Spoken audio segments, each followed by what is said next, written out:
Halo Sobat Dunia Seribu Besar, semoga Sobat selalu diberi kesehatan, panjang umur, dan rizki yang melimpah, amin. Sebelum masuk ke alur ceritanya, jangan lupa dukung channel ini ya dengan klik subscribe, like, komen, dan share, terima kasih. Mari kita lanjutkan perjalanan, Li Qiye. Pertanyaan ini membuat sang alkemis berpikir sejenak. Kelompok itu berkumpul lagi untuk pertukaran yang lain dan akhirnya, sang alkemis merenungkan, menurut pendapat kami yang sangat konservatif, paragon berbudi luhur tidak seharusnya menggunakan obat berumur panjang ini. Seseorang setidaknya harus berada pada tingkat keberadaan abadi untuk menggunakannya, atau itu akan sia-sia. Berapa tahun yang akan diperoleh Dewa Raja? Sebuah suara datang dari tanah leluhur kerajaan alkimia yang jauh. Kata-kata ini mengejutkan banyak orang. Tidak diragukan lagi, bahkan kerajaan yang dikenal memiliki dao karakteristik terbaik pun memiliki Dewa Raja yang dipercaya oleh obat ini. Seperti yang telah aku katakan, bagi seorang Dewa Raja yang belum pernah meminum obat berumur panjang sebelumnya, obat tersebut seharusnya bisa menambah umur mereka sebanyak 6 hingga 700 tahun. Sang alkemis menjawab, kenyataannya, ini adalah gagasan yang mustahil. Mereka yang telah mencapai alam Dewa Raja pasti sudah meminum obat berumur panjang yang tak terhitung jumlahnya. Bahkan bisa dikatakan obat jenis ini sama sekali tidak berguna bagi mereka. Ini adalah buah panjang umur alkimia yang belum pernah kita lihat sebelumnya. Merujuk catatan masa lalu, perkiraan konservatif kami untuk Dewa Raja yang meminum obat jenis ini untuk kedua kalinya adalah 4 hingga 500 tahun karena ini adalah buah panjang umur, bentuk tertinggi. Jika ini yang ketiga, maka sulit untuk diungkapkan. Mungkin 100 tahun, atau mungkin hanya 70 hingga 80 tahun. Sang alkemis menjelaskan dengan tenang. Bagaimana jika ini yang kelima kalinya? Suara kuno lainnya datang dari tanah leluhur. Tak perlu dikatakan lagi, Dewa Raja lain menginginkan kumpulan obat ini. Bagaimanapun, buah panjang umur alkimia sangatlah langka. Bahkan di kerajaan, mereka hanya memiliki satu orang yang mampu menyediakan obat-obatan tersebut. Namun, dia telah berhenti menyajikan pil untuk beberapa waktu sekarang. Kami tidak punya jawaban untuk ini. Sang alkemis berbicara, faktanya, hingga saat ini, hanya sedikit orang yang memiliki kesempatan untuk menggunakan buah panjang umur alkimia. Untuk pemakaian kelima, 3 tahun lagi sama sekali tidak masalah. Ketika para alkemis di sini tidak bisa memberikan jawaban, Li Qiye dengan santai berkata, sayangnya, obat umur panjangku tidak untuk dijual padamu. Semua orang teringat setelah mendengar Li Qiye. Mereka semua tahu bahwa dia dan kerajaan alkimia seperti api dan air dan mengerti mengapa dia tidak menjual obatnya ke kerajaan. Dewa Raja tidak merespon. Dia tahu bahwa membuka mulutnya hanya akan menimbulkan iritasi lebih lanjut. Obat yang dikhususkan untuk Dewa Raja. Seorang leluhur dari sebuah keluarga tua bertanya, bangsawan muda Li, berapa harga obat ini? Tetapkan saja harganya. Beberapa leluhur besar tergerak dan mengeluarkan air liur ketika pemikiran tentang jenis obat ini muncul di benak mereka. Meskipun mereka bukan orang yang menggunakannya, mereka memiliki nenek moyang yang lebih kuat di kampung halaman. Li Qiye dengan santai berkata, apa yang terburu-buru? Taruhannya belum berakhir. Pembaruan net from novel INGOM. Nenek moyang ini tidak berani mengatakan apapun setelah kata-kata ini keluar. Penyempurnaan obat jangka panjang yang dilakukan Li Qiye telah membuat mereka takjub. Mereka ingin meminta bantuan lebih lanjut, sehingga mereka tidak berani merasakan perasaannya. Nah, siapa pemenangnya? Li Qiye menatap sang alkemis berambut putih. Sang alkemis menjadi pucat dan tidak bisa lagi mempertahankan sikapnya yang menonjol. Kemunculan jiwa telah meninggalkan tubuhnya, mengakibatkan keadaan lesu. Ini merupakan pukulan yang terlalu besar baginya. Dia sebenarnya bahkan tidak peduli dengan hidupnya saat ini, kekalahan seperti itu terlalu sulit untuk diterima. Dia selalu menjadi putra kebanggaan surga, seorang jenius yang mencurigakan.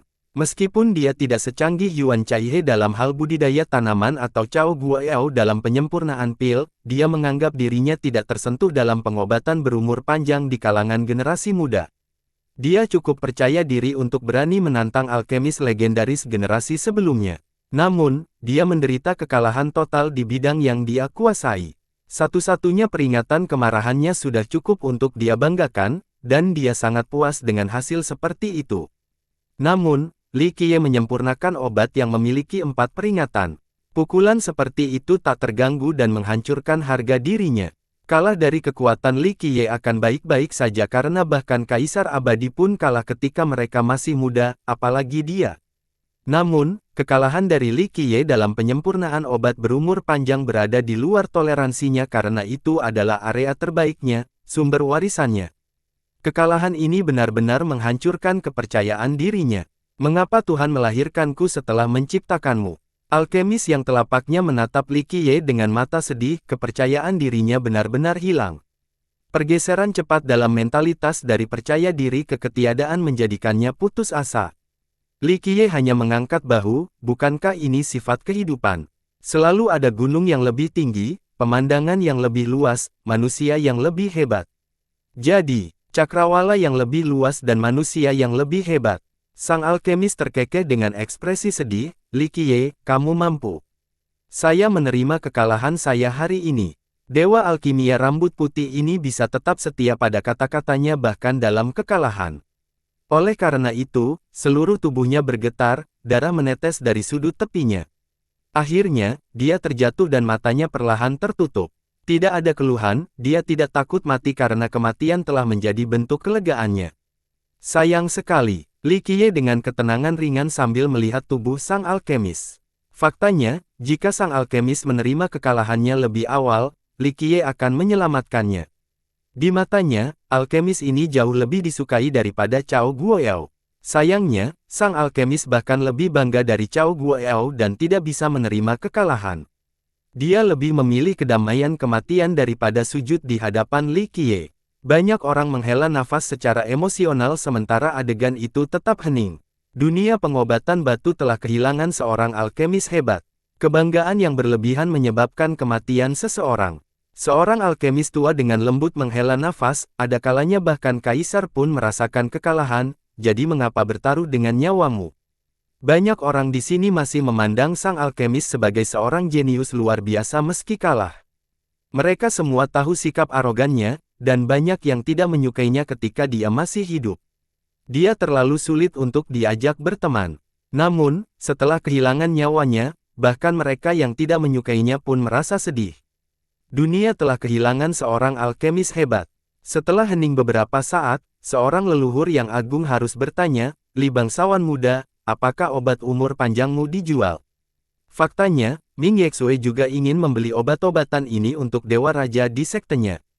Namun, dia tidak mengatakan apa-apa karena dia mengerti bahwa itu hanya akan mempersulit Li Qiye. Li Qiye meminum 2 batch obat tersebut karena bagian sang alkemis telah menjadi rampasan.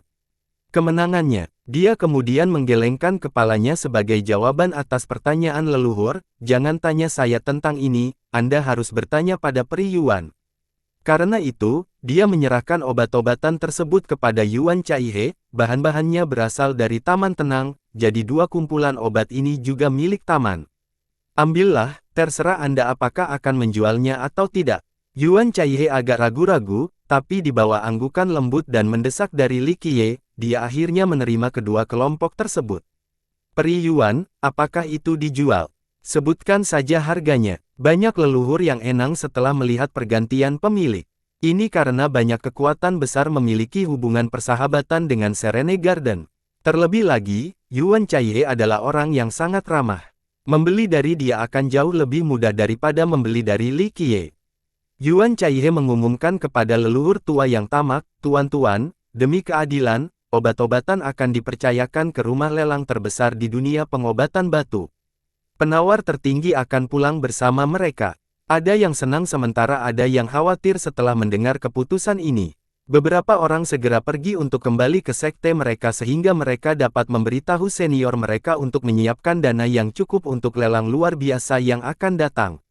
Mari kita pergi. Li Qiye menaiki keretanya untuk kembali ke tempat tinggalnya. Tidak lama setelah mereka kembali, banyak orang yang datang berkunjung. Tidak ada kekurangan karakter setingkat leluhur di antara mereka. Dapat dimengerti jika begitu banyak sekte dan bahkan leluhur yang berkunjung. Dengan kematian sang alkemis berambut putih, Li Qiye telah menjadi ahli alkimia baru. Selain itu, keterampilan penyempurnaan obat umur panjangnya bahkan lebih baik daripada milik alkemis rambut putih. Silsilah mana yang tidak ingin memiliki hubungan baik dengan seorang jenius seperti Li Qiye? Hal ini terutama berlaku bagi para leluhur. Mereka berharap dapat membangun hubungan persahabatan dengan Li Qiye karena pada akhirnya mereka akan meminta bantuannya untuk mengirimkan obat-obatan ketika hari mereka tiba-tiba dipanggil. Li Qiye membiarkan nyonya mengawasi sekte-sekte yang berkunjung. Menurut rencananya, status negeri bambu raksasa menjadi jauh lebih bergengsi. Hal ini membuat orang lain menyadari bahwa untuk meminta bantuan Li Qiye dalam menyampaikan obat-obatan, mereka harus menjalin hubungan dengan negeri bambu raksasa. Jika nyonya bisa memberikan kata-kata yang baik untuk mereka, maka masalah akan berubah total. Arus tamu yang tak ada habisnya berlanjut selama beberapa hari berikutnya. Akhirnya, Li Qiye menghentikan nyonyanya untuk menemui lebih banyak tamu dan mengumumkan sesi budidaya tertutupnya bersama dengan garis batas baru di kaki gunung. Tidak ada seorang pun yang diizinkan mendaki gunung untuk mengganggu mereka. Tidak ada yang berani mempermasalahkan pendekatan ini. Saat ini, semua orang ingin dia menerjemahkan pil, jadi siapa yang ingin membuatnya marah? Terlebih lagi mereka memahami bahwa Li Qiye tidak sama seperti sebelumnya. Dengan satu kata, berapa banyak orang yang bersedia membantu. Oleh karena itu, siapa yang ingin menyinggung perasaannya? Pengumuman Li Qiye juga bukan sekedar alasan. Sebelum sesi rahasianya, dia mengatakan kepada Tai Yi, bahannya sudah siap. Saya berencana untuk menyajikan sejumlah salep untuk menyembuhkan luka Anda. Namun, Anda perlu istirahat sebelum saya selesai agar bisa lebih efektif. Untuk beberapa hari ke depan, jangan membuat masalah dengan mencuri milik orang lain. Bawa diri Anda ke kondisi puncak dan bersiaplah untuk minum obat. Tai Yi sangat gembira setelah mendengar ini dan dengan gembira berkata, bangsawan muda dapat yakin, saya akan bermain bagus di sini dan tidak akan menimbulkan masalah. Aku akan mengawasimu selama memutarmu sehingga tidak ada yang bisa mengganggumu. Tidak perlu perlindunganmu. Li Qiye sambil tersenyum kecewa, kamu seharusnya tahu yang terbaik karena kamu sudah menderita begitu lama. Jika Anda tidak kekurangan uang, maka yang terbaik adalah memberi nutrisi pada tubuh Anda sekarang juga.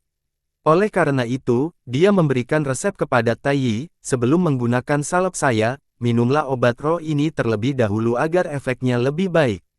Bagaimanapun, cederamu berbeda dari yang lain. Merupakan keajaiban bahwa Anda bisa hidup sampai sekarang. Obat-obatan yang ada dalam daftar Li Qiye semuanya sangat berharga dan berfungsi sebagai suplemen yang hebat. Setelah melihat sekilas obat-obatan di daftar, Tai Yi memutuskan bahwa dia memiliki kemampuan untuk membekukan. Tentu saja, dia tidak kekurangan uang dan kekayaan, sehingga dia mampu membeli suplemen yang berharga ini. Tai Yi ragu-ragu sejenak sebelum bertanya, bangsawan muda, bisakah kamu menyembuhkannya? Li Qiye sambil menjawab sambil tersenyum, saya bisa memahami apa yang Anda rasakan. Disiksa begitu lama telah meninggalkan bekas di hatimu. Namun jangan khawatir, ini pasti obat yang tepat. Saya tidak sombong ketika mengatakan ini, tetapi jika salep pemulihan surga saya tidak dapat menyembuhkan luka Anda, maka tidak ada yang dapat menyembuhkannya. Anda harus duduk di sana dan menunggu kematian jika itu terjadi. Saya bahkan dapat menyombongkan diri bahwa tidak ada salep yang lebih baik daripada salep pemulihan surga. Bahkan bubuk abadi penghancur jiwa kerajaan alkimia lebih rendah dari salepku. Saya sangat percaya pada kemampuan yang nobel. Tai Yi dengan cepat menjawab sambil tersenyum. Li Qiye meliriknya dengan satu mata dan berkata, jangan khawatir, alasan saya memberi Anda daftar suplemen ini adalah karena saya tidak ingin Anda menggunakan salep saya untuk kedua kalinya. Bahkan, salep ini memiliki harga di luar imajinasimu, jadi aku harus sedikit berhemat. Tai Yi sangat gembira dan semangatnya melonjak setelah mendengar ini. Cederanya selalu menjadi duri dalam pikiran. Dia telah menggunakan salep yang tak terhitung banyaknya dan obat-obatan roh yang berharga, tetapi mereka tidak dapat menyelesaikan masalah sampai ke akar-akarnya. Tapi sekarang, dia akhirnya melihat secercah harapan. Setelah mengirim Tai Yi pergi, Li Qiye menyegel ruangan itu dengan pentagate. Dia menyuruh Nyonya dan Yuan Caihe untuk tinggal sebelum mengeluarkan bahan yang sudah disiapkan. Kakak ingin membuat salep. Setelah melihat materinya, meskipun Yuan Caihe tidak mengetahui rumusnya, dia masih bisa melihat tujuannya. Li Qiye dengan lembut mengangguk, itu benar, saya akan membuatkan salep. Saya membutuhkan mungkin bantuan Anda ketika api surga padam. Mungkin Anda harus membantu saya mengendalikan kuali dan apinya. Aku, Yuan Chaihe terkejut. Dia sedikit menggelengkan kepalanya, kakak, aku khawatir aku tidak bisa melakukannya. Saya tidak berpengalaman dalam penyempurnaan pil dan jauh lebih buruk dibandingkan dengan Cao Guoyao dan mereka. Saya percaya pada kemampuan Anda. Li Qiye tersenyum, tidak sembarang orang bisa disebut ahli sertifikat. Plus, tunggu sampai Anda melihat teknik saya. Anda akan mengerti pada saat itu. Rasanya tidak benar. Yuan Chaihe ragu-ragu, teknik pemurnian pil kakak adalah yang tertinggi, tapi saya orang luar. Sudah jelas bahwa metode pemurnian pil Li Qiye benar-benar tiada taranya. Bagi siapapun, terutama para alkemis, mereka tidak akan pernah bisa menahan godaan untuk menontonnya secara langsung. Namun, berbeda dengan Yuan Chaihe. Meskipun seorang alkemis, dia adalah orang yang pendiam dan tidak bersaing dengan orang lain. Apa yang sangat menggiurkan bagi orang lain bukanlah untuknya. Li Qiye dengan lembut menyisir rambutnya, dalam pikiranku, kamu bukanlah orang luar. Terlebih lagi, Dao menegaskan hanyalah hobi spesifik. Jika Anda benar-benar dapat mewariskan warisan bersejarah saya, maka saya akan dengan senang hati memberikannya kepada Anda. Saya belajar banyak hal dari kakak mengenai budidaya tanaman. Yuan Chaihe tersenyum tenang dan berbicara secara formal, karena kakak sangat menyukaiku, aku hanya bisa menurut. Li Qiye mengangguk dan berkata kepada nyonya, Ziyan, persiapkan dirimu juga. Pertahankan kondisi puncakmu, aku akan membutuhkan bantuanmu ketika saatnya tiba. Apakah ini perlu? Nyonya itu tergoncang dalam hati. Ini merupakan hal yang sulit dipercaya, tuan mudanya acuh tak acuh bahkan ketika menyampaikan obat berumur panjang seorang kaisar, jadi dia merasa tidak ada obat yang bisa mengganggunya. Dia tidak bisa membayangkan dia membutuhkan bantuan selama proses penyempurnaan. Ya, Li Qiye mengangguk dan dengan sungguh-sungguh berkata, penyempurnaan salep ini membutuhkan energi yang kuat untuk mengendalikan nyala api yang paling kejam. Saya tidak yakin bisa menangani ini, jadi sesekali, saya akan membutuhkan energi darah Anda untuk mengisi kembali energi darah saya yang terkuras. Nyonya itu menarik napas dalam-dalam dan mengangguk, jangan khawatir, tuan muda. Aku akan melakukan yang terbaik. Kepercayaannya padanya menyebabkan perasaan kehangatan yang tak terlukiskan.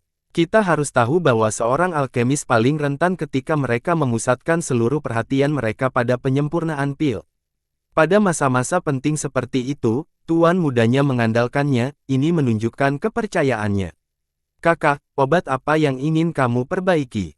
Yuan Chaihe telah menanam obat-obatan roh yang tak terhitung banyaknya, dan hanya sedikit orang yang lebih berpengetahuan darinya dalam hal ini. Dia memperhatikan materi dengan cermat dan bertanya, dan teknik seperti apa yang membutuhkan lebih banyak energi darah daripada yang dapat Anda suplai. Dia tahu bahwa mengumumkan obat-obatan tingkat kaisar mengirimkan tangan pada Li Qiye. Oleh karena itu, menyajikan salep seharusnya tidak sulit baginya sekalipun. Dari segi material, batch ini sama sekali bukan yang terbaik. Meskipun bahan utama-utamanya cukup langka, itu bukanlah obat kerajaan, apalagi obat abadi. Li Qiye terkekeh, ada 2 poin penting dalam batch ini. Yang pertama adalah formulanya sendiri sedangkan yang kedua adalah teknik penyempurnaannya. Poin kedua adalah yang paling penting. Li Qiye tidak keberatan mengajari Yuan Chaihe tentang proses pemurnian, kuali obat milikku ini tidak dapat dijelaskan hanya dengan kata-kata. Ini jauh melampaui segudang kehalusan dan penempaan surgawi. Setiap iterasi penyempurnaan dan pemurnian harus menghasilkan bahan dasar yang paling penting. Bahkan sehelai efek obat pun ditempa lagi dan lagi. Setiap transformasi dipadukan dengan rasio sempurna. Kakak, salep macam apa ini? Setelah mendengar penjelasan rinci tentang prosesnya, bahkan Yuan Chaihe yang tenang pun tergerak. Dia segera memahami bahwa ini adalah proses yang menantang surga. Li Qiye tersenyum, dahulu kala, orang-orang menyebut salep ini sebagai salep pemulihan surga. Salep pemulihan surga. Yuan Chaihe terlonjak setelah mendengar namanya, obat nomor 1 di seluruh dunia, salep pemulihan surga. Rumor mengatakan bahwa bubuk abadi penghancur jiwa didasarkan pada salep pemulihan surga. Li Qiye tersenyum mengungkapkan, sebenarnya nenek moyang kerajaan belum pernah melihat formula salep ini, mereka hanya mendengar sedikit tentang tekniknya. Nenek moyang mereka memang merupakan seorang kaisar alkimia yang luar biasa. Setelah mendengar sedikit proses, mereka terinspirasi dan menciptakan teknik mereka sendiri yang akhirnya mencapai puncaknya. Pada bubuk terkenal di kerajaan mereka. Ini bahan untuk salepnya. Yuan Chaihe melihat bahan tersebut dengan tidak percaya dan berkomentar, menurut legenda, salep tersebut berasal dari dewa alkimia. Ini sungguh luar biasa. Bahkan ketika takdir seseorang terluka parah dan hanya sehelai jiwa yang tersisa, salep tersebut masih bisa menyelamatkan mereka. Di luar kematian total, salep dapat menyembuhkan apapun. Bisa dibilang seperti itu. Li Qiye dengan lembut mengangguk, tentu saja, tidak mengulanginya. Memurnikan salep membutuhkan dao yang tertinggi. Terlebih lagi, jika hanya satu helai jiwa yang tersisa, proses pemulihan akan sangat sulit bahkan dengan salep pemulihan surga di tangan Kaisar Alkimia. Ini sungguh sebuah tantangan. Berasal dari Taman Tenang, Yuan Chaihe tahu lebih banyak tentang salep daripada Nyonya Ziyan. Dia benar-benar tercengang ketika dia berbicara, meskipun salepnya telah lama hilang, banyak alkemis dan bahkan Kaisar Alkimia yang telah menelitinya hingga hari ini. Banyak dari mereka yang menduga bahwa bahan untuk salep tertinggi ini pastilah obat abadi atau bahkan obat abadi sejati. Dia bukan satu-satunya yang menganut gagasan ini. Siapapun yang mengetahui tentang salep ini pasti tidak percaya. Salep pemulihan surga tidak dimurnikan menggunakan obat-obatan abadi. Di luar bahan-bahan terkemuka yang langka, bahan-bahan lainnya dapat dianggap berharga, tetapi bahan-bahan tersebut jelas tidak terlalu langka. Dibandingkan dengan spesial salep pemulihan surga, bahan-bahan ini terlalu biasa dan murah. Itu hanya rumor. Li Qiye dengan lembut menenangkan, salep ini mendapatkan reputasinya bukan karena bahan-bahannya yang berharga, melainkan dari teknik penyempurnaannya yang tiada taraf. Penyempurnaan tanpa akhir hingga kesempurnaan adalah cara paling tepat untuk menggambarkan salep ini. Salep pemulihan surga. Akhirnya, Yuan Chaihe berkomentar dengan takjub, hal yang memulihkan langit bukanlah obat itu sendiri, tetapi dao meyakinkan.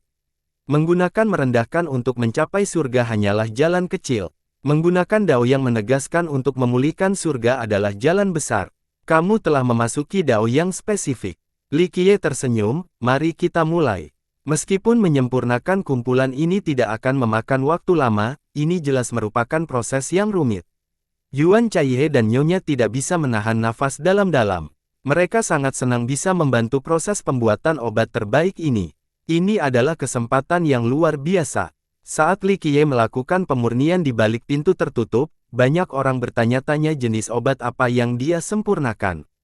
Setelah melihat Dao mendokumentasikan tertingginya dengan mata kepala sendiri, mereka semua percaya bahwa sesi penyempurnaan rahasia ini bertujuan untuk menciptakan pil yang luar biasa. Meskipun tidak ada berita apapun selama beberapa hari terakhir tentang Gunung Li Qiye, banyak mata yang terletak di tempat tinggalnya. Banyak yang bersemangat, dan bahkan para dewa raja yang tidak ingin menunjukkan wajah mereka pun menaruh perhatian besar. Ini karena dia mampu menciptakan sesuatu yang bahkan menggoda dirinya sendiri, obat jangka panjang. Bahkan bisa dikatakan bahwa selama periode ini, ada dewa raja yang mengumpulkan bahan-bahan berumur panjang hanya untuk meminta Li Qiye memperbaikinya. Bab novel baru diterbitkan pada. Meskipun mereka telah meminum obat berkali-kali sebagai dewa raja, mereka masih merindukan Li Qiye untuk menyalurkan obat-obatan tersebut. Di mata mereka, obat berumur panjang Li Qiye kemungkinan besar adalah yang paling efektif dalam mengabaikan resistensi. Seorang dewa raja berspekulasi jika mereka menggunakan obat dari alkemis lain, tidak akan ada efeknya sama sekali. Namun, dewa raja kerajaan alkimia telah menanyakan masalah ini sebelumnya. Setelah 5 kali pemakaian, ia masih bisa hidup 3 tahun lagi jika mengonsumsi obat tersebut. Jika mereka bisa menyiapkan bahan yang lebih baik lagi untuk Li Qiye, maka dengan kemampuannya, mungkin dia bahkan bisa mencerahkan obat surgawi. Mereka tidak berharap untuk hidup 1000 tahun lagi. Selama itu bisa menembus perlawanan mereka dan memungkinkan mereka hidup selama 3,5 tahun lagi, itu sudah lebih dari cukup. 3 tahun ekstra selain mengubur diri mereka di batu era darah akan membantu mereka menahan erosi sungai waktu yang tak ada habisnya. Oleh karena itu, para dewa raja harus membayar mahal untuk mengumpulkan materi. Setelah ini selesai, mereka akan meminta Li Qiye untuk mengirimkan obat-obatan tersebut. Selama Li Qiye bersedia, mereka tidak akan setuju membayar harga yang mahal sebagai biaya penyempurnaannya. Hari demi hari berlalu. Akhirnya, salep pemulihan surga milik Li Qiye akan segera terbentuk. Api Myriad Heavenly Cauldron akan meletus dengan dahsyat. Itu menciptakan badai yang mengerikan seolah-olah ingin memecahkan kuali. Api dahsyat ini menyerupai gunung berapi yang tak terhitung banyaknya yang meletus pada saat yang bersamaan. Li Qiye bermandikan keringat saat mengendalikan kuali. Meskipun energi darahnya telah habis seluruhnya, dia masih dengan panik mendesak lautan darah Yin Yang agar dia dapat menggunakan energi agungnya untuk mengendalikan api kuali guna mempertahankan kondisi kuatnya. Api surgawi akan segera datang.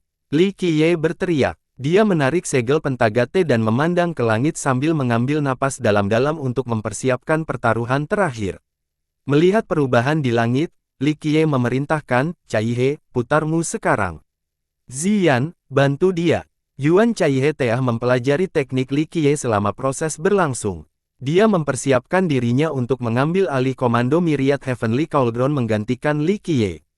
Pada saat yang sama, energi darah sang nyonya meletus saat dia meletakkan tangannya di punggung Yuan Caihe, siap mendukungnya dengan energi yang paling murni. Ledakan, cakrawala itu hancur dan Li Qiye berteriak, "Itu ada di sini." Mulai, di tengah aksinya, Li Qiye menarik tangannya. Yuan Caihe bersiap untuk menggantikannya dan mengendalikan api kuali. Sementara itu, nyonya tidak menahan apapun saat energi darahnya melonjak ke depan.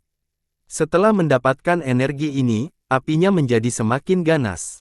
Api surgawi. Salah satu orang yang selama ini mengawasi Gunung Li Qiye melihat pemandangan yang hancur dan berkata, "Li Qiye sedang menyiapkan salep sekarang."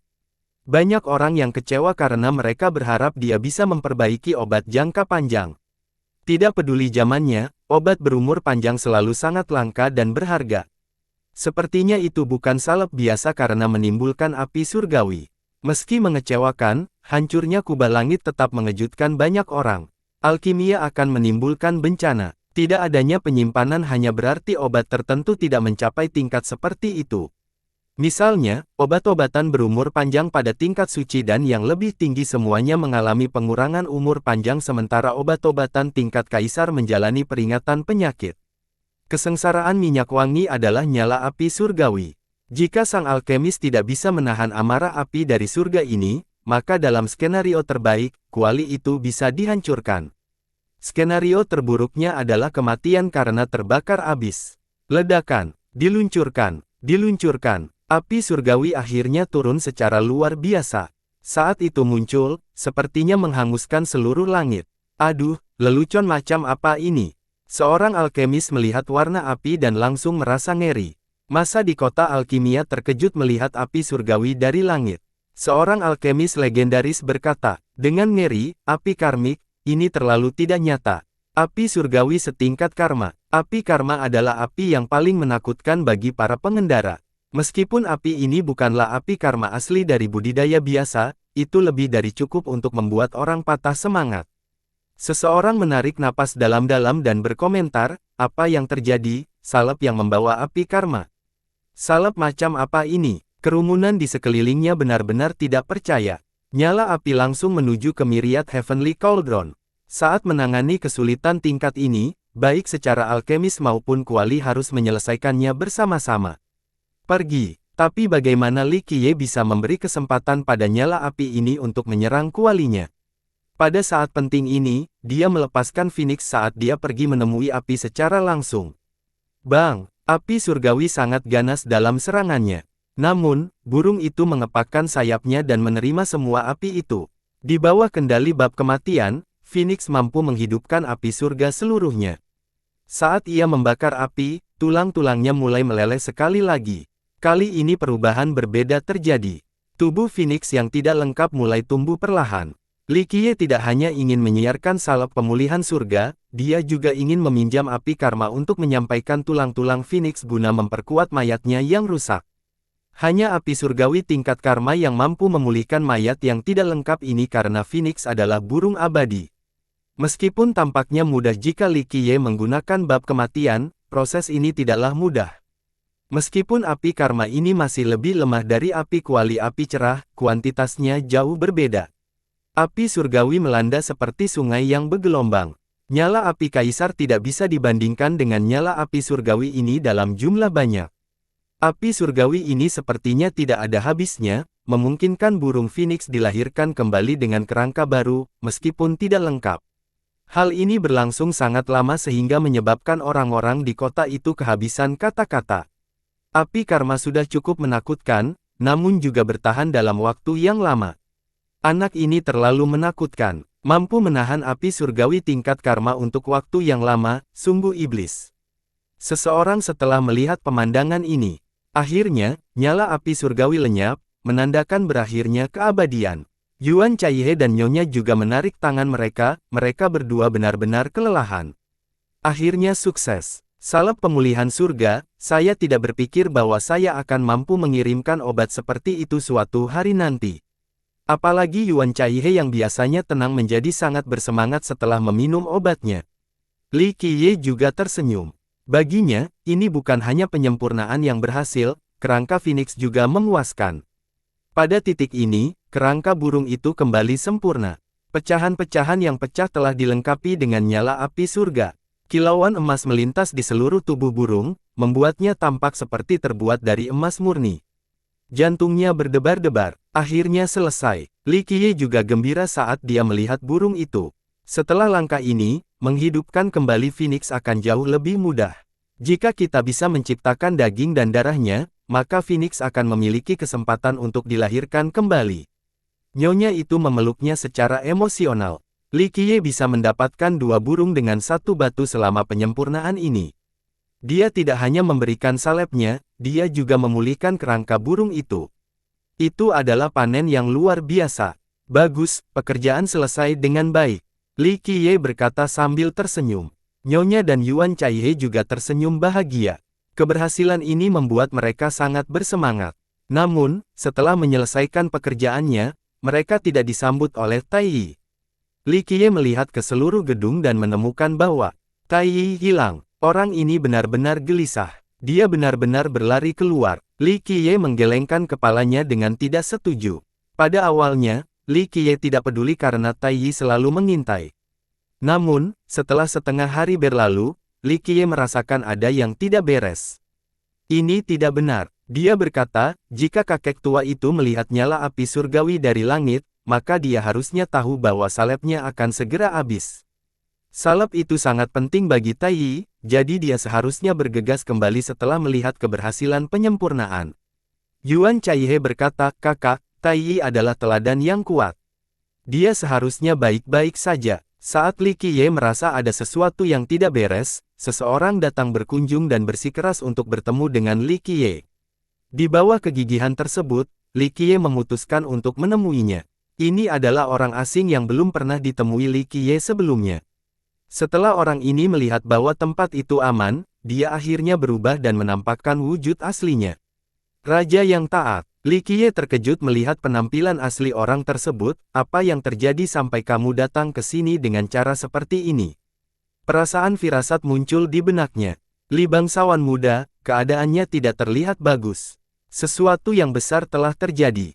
Raja buru-buru berbicara, saya datang atas perintah sang putri untuk menemui Anda. Kamu Sue. Setelah mendengar ini, Li Qiye membenarkan kecurigaannya. Yah, aku harus mulai dari mana? Raja menggosok telapak tangannya dengan gugup dengan ekspresi khawatir dan malu. Aku tidak begitu tahu situasi sebenarnya di dalam keluarga kekaisaran saat ini. Li Qiye menjadi serius. Raja, beritahu saya apa yang Anda ketahui. Tidak ada orang luar di sini, jadi jujur saja. Sang raja berpikir sejenak sebelum berbicara. Dalam skenario terburuk, sang putri mungkin untuk sementara waktu ditahan oleh para leluhur. Setelah menerima pesan terakhir, saya belum menerima kabar baru darinya, dan saya juga tidak dapat menemukan Nenek Bai. Dalam tahanan rumah atau dicopot dari jabatannya. Kilatan termenung muncul di matanya. Dia mengira sebagai salah satu bangsanya, jadi dia sama sekali tidak ingin terjadi apapun padanya. Raja tersenyum kecut dan berkata, sulit dikatakan. Saya hampir buta tanpa informasi mengenai situasi keluarga kekaisaran saat ini. Saat ini, Neng Moyang bertanggung jawab, dan bahkan Yang Mulia hanya bisa mengikuti perintah. Apa yang sebenarnya terjadi? Li Qiye memperdalam nada bicaranya. Sebagai keturunannya, Ming Yexue sangat penting bagi kerajaan. Jika nenek-nenek benar-benar ingin menghapus statusnya, pasti terjadi sesuatu yang besar. Li bangsawan muda, masalah ini berasal dari supirmu. Raja menjawab dengan serius, ditambah lagi, orang ini menyebabkan masalah besar di masa lalu. Katakan, Li Qiye tahu bahwa keadaannya tidak begitu baik setelah mendengar tentang keterlibatan Tai Yi. Sopir yang nobel Li adalah Black Fox yang terkenal. Raja berkata, tahukah Anda identitasnya? Rubah hitam. Li Qiye mengusap dagunya sambil berpikir. Faktanya, identitas Tai Yi tidak penting baginya. Yang terpenting adalah dia memercayai Tai Yi, dan Tai Yi dengan setia bekerja untuknya. Li bangsawan muda, ini bukan bahan tertawaan. Sang raja meninggikan suaranya, rubah hitam menyebabkan masalah besar saat itu. Dia menyinggung semua sekte di dunia ini dan bahkan mencuri beberapa harta dari kerajaan kita. Tai Yi adalah rubah hitam. Nyonya yang berdiri di samping terkejut. Sebagai raja iblis yang hebat dan penguasa bambu raksasa, dia sangat akrab dengan kisah rubah hitam. Saat itu, semua orang di dunia pengobatan batu mendengar kisahnya. Ditambah lagi, rubah hitam selalu sangat misterius. Ada desas-desus bahwa tidak ada seorang pun yang pernah melihat wajahnya atau mengetahui latar belakangnya. Nyonya itu bertanya kepadanya, tidak ada seorang pun yang melihat penampilan aslinya atau mengetahui latar belakang, jadi bagaimana kerajaan bisa begitu yakin bahwa Tai Yi adalah rubah hitam? Raja menjawab, saya tidak begitu jelas mengenai keadaan sebenarnya. Saya mendengar bahwa Ye Qingcheng dari Stony Peak datang untuk menemui leluhur dari keluarga kekuasaan. Rupanya Ye Qingcheng lah yang menemukan identitas rubah hitam. Kamu Qingcheng. Mata Li Qiye berbinar. Ye Qingcheng sebenarnya datang ke kerajaan dan menemukan identitas asli rubah hitam ini terlalu kebetulan, sepertinya Ye Qingcheng datang khusus untuknya. Raja melanjutkan, saya mendengar bahwa para leluhur bereaksi sangat keras terhadap masalah rubah hitam, namun sang putri mencoba yang terbaik untuk menenangkan pihak lawan dan para leluhur. Dia ingin menunggu sampai bangsawan muda selesai dengan kehalusanmu untuk menyelesaikan masalah ini dengan damai. Belakangan, saya tidak tahu bagaimana Ye Qingcheng berjanji kepada para leluhur untuk akhirnya mengambil tindakan untuk menangkap rubah hitam. Kamu Qingcheng. Kilatan cahaya berubah menjadi dingin di mata Li Qiye. Ini jelas merupakan pukulannya. Ye Qingcheng tidak menginginkan apapun selain dia dan kerajaannya dihancurkan. Mungkin ini adalah metode untuk menggunakan kerajaan untuk melawannya. Meski keduanya belum pernah bertemu, perseteruan mereka sudah terjalin sejak lama. Ditambah lagi, jika dia tidak bisa merekrut eksistensi seperti Li Qiye, maka Li Qiye akan menjadi ancaman besar baginya di masa depan. Oleh karena itu, dia harus membunuh Li Qiye sesegera mungkin sebelum sayap Li Qiye matang, dia harus menghapus kecemasan ini dari pikirannya. Tapi Ye Qingcheng masih orang luar. Yuan Caihe menyela, Nona Ming adalah keturunanmu, jadi nenek moyangmu tidak mungkin dengan bodohnya mendengarkan orang luar dan menahannya. Keponakan yang berbudi luhur, tidak ada gunanya mengucapkan kata-kata ini dengan sengaja. Raja tertawa kecut dan berkata, ini adalah keputusan para leluhur. Saya hanya seorang bangsawan dan tidak memiliki kekuatan untuk bertanya atau ikut campur, apalagi saya juga tidak tahu detail pastinya. Tidak, Li Qiye mewakili lengan bajunya dengan acuh tak acuh, Ye Qingcheng hanya mengipasi api, dan rubah hitam hanyalah sebuah alasan. Nenek moyang kerajaan hanya berpura-pura bodoh. Mereka sudah lama ingin mengambil tindakan tetapi tidak punya alasan. Mereka ingin menangkap rubah hitam dulu, lalu mengarahkan pedangnya ke arahku nanti. Li Qiye mencibir setelah mengatakan ini. Dia tahu apa yang ingin dilakukan nenek-nenek moyang. Pertama-tama, para dewa raja tidak akan membiarkan hal ini berlalu begitu saja setelah menderita kekalahan yang menyedihkan. Kedua, Li Qiye memiliki hati Phoenix dan bahkan kerangkanya. Nenek moyang pasti menginginkan harta karun ini kembali.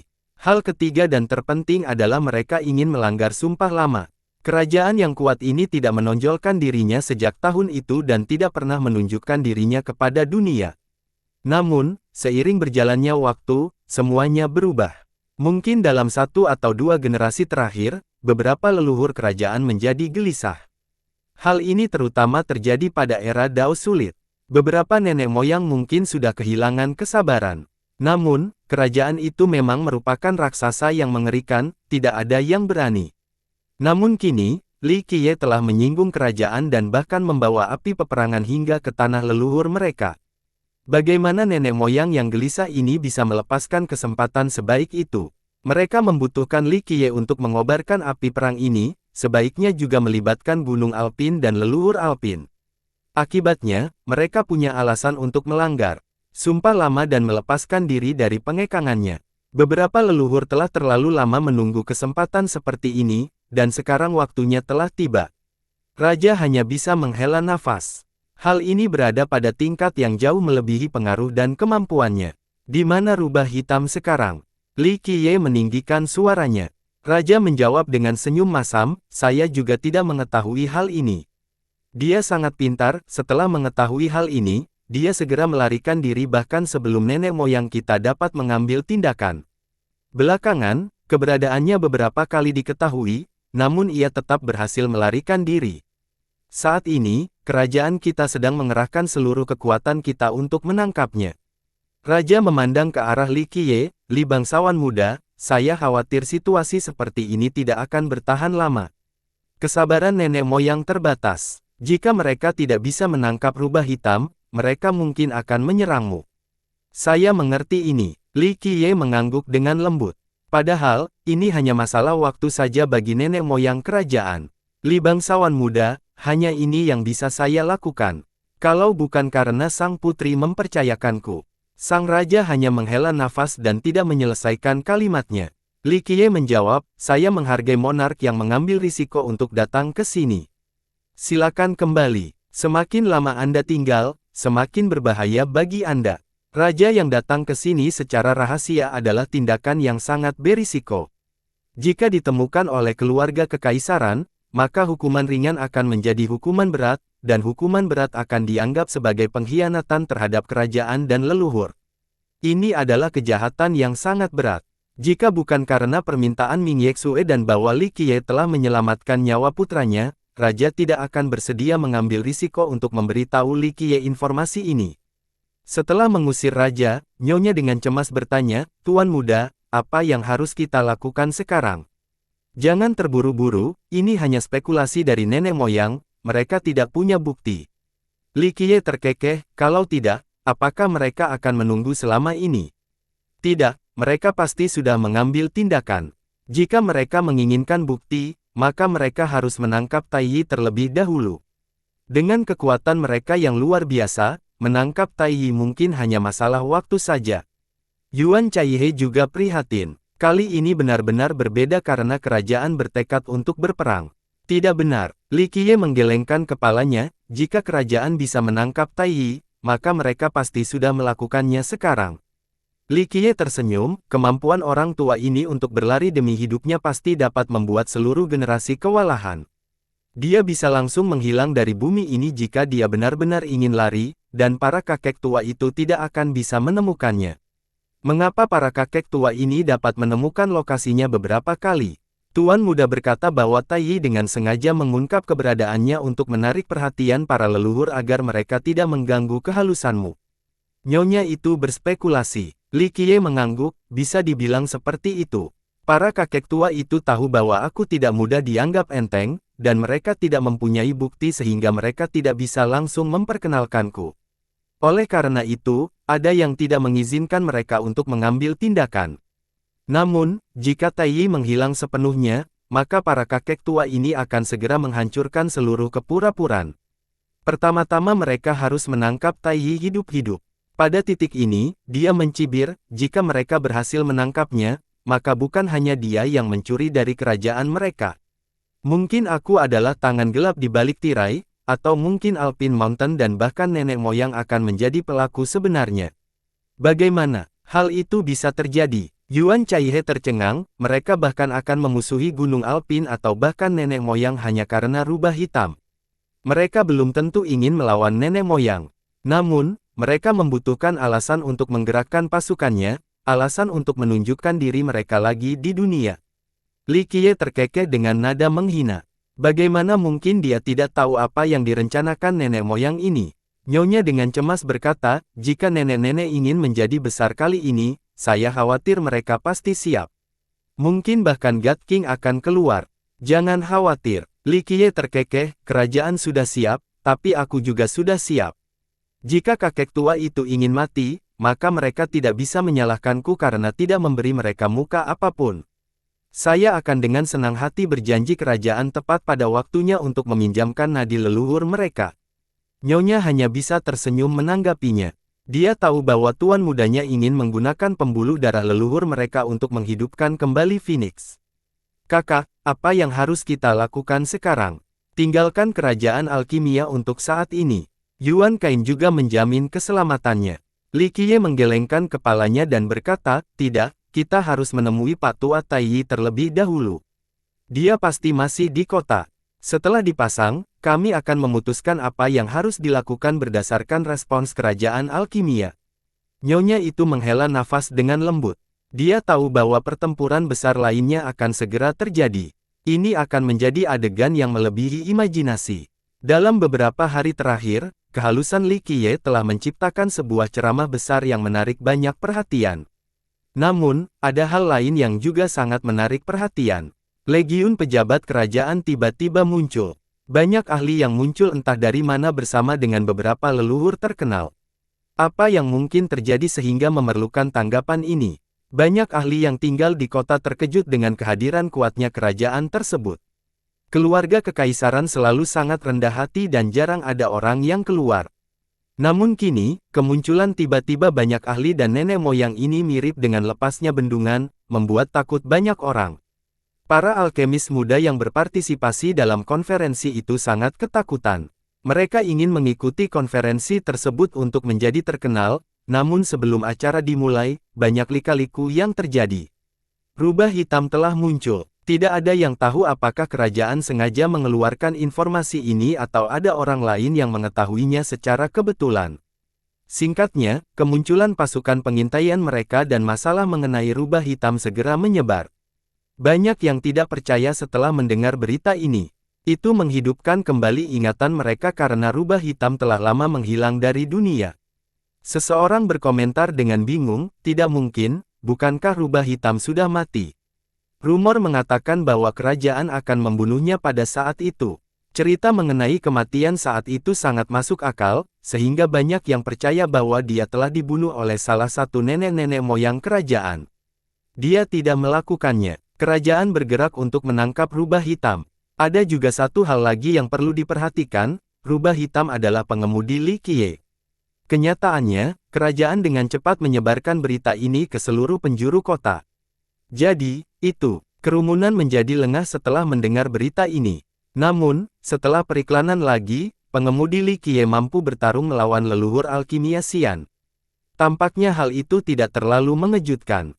Spekulasi lain juga merajalela. Belum lama ini, Li Qiye dan kerajaan saling bertarung satu sama lain.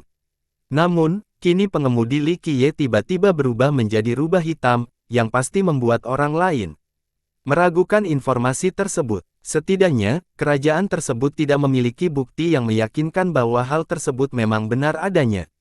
Beberapa orang bahkan bertanya-tanya apakah kerajaan itu sengaja memanggil Li Qiye atau tidak. Skeptis atau tidak, banyak orang yang siap menyaksikan kejadian tersebut. Tentu saja ada juga yang memiliki tujuan berbeda. Suatu hari, para leluhur yang mengejar rubah hitam ke berbagai arah tiba-tiba mundur kembali ke tanah leluhur. Apa yang sedang dilakukan kerajaan? Penarikan tiba-tiba dan nenek moyang yang mengelilingi pintu masuk tanah leluhur menarik banyak perhatian. Para murid kerajaan yang menjaga pintu masuk juga kebingungan. Dalam sekejap mata, kekuatan besar mengelilingi seluruh lokasi. Para leluhur dengan auranya yang menakutkan membuat mereka terengah-engah. Para murid merasakan kaki mereka menjadi lemah, mereka tidak dapat berdiri tegak setelah tidak mengetahui apakah mereka telah melakukan kesalahan yang menyebabkan situasi ini. Pada saat ini, leluhur yang telah menyegel area ini dengan dingin berkata, "Rubah hitam, tunjukkan dirimu." "Hahaha, kerajaanmu terlalu lambat. Butuh waktu lama untuk menemukanku di sini." Seorang murid penjaga mengguncang dan tertawa. Siapa lagi selain Taiyi? Murid-murid lainnya ketakutan setelah melihat adik laki-laki mereka tiba-tiba berubah menjadi orang lain. Mereka mundur dan melarikan diri dari bencana yang tak terhindarkan ini. Rubah hitam, belum terlambat untuk menyerah. Nenek moyang lainnya berbicara dengan sikap kasar. Rubah hitam. Tai Yi menggelengkan kepalanya, saya telah mengatakan berkali-kali bahwa saya bukanlah rubah hitam yang Anda bicarakan. Saya hanya seorang pengemudi rendahan. Jika kamu bukan rubah hitam, lalu kenapa kamu lari ke tempat ini? Nenek moyang menjawab, ini jelas menunjukkan bahwa Anda memiliki hati nurani yang bersalah. Jika kamu menyerahkan diri, kerajaanku akan memberikan hukuman keringanan.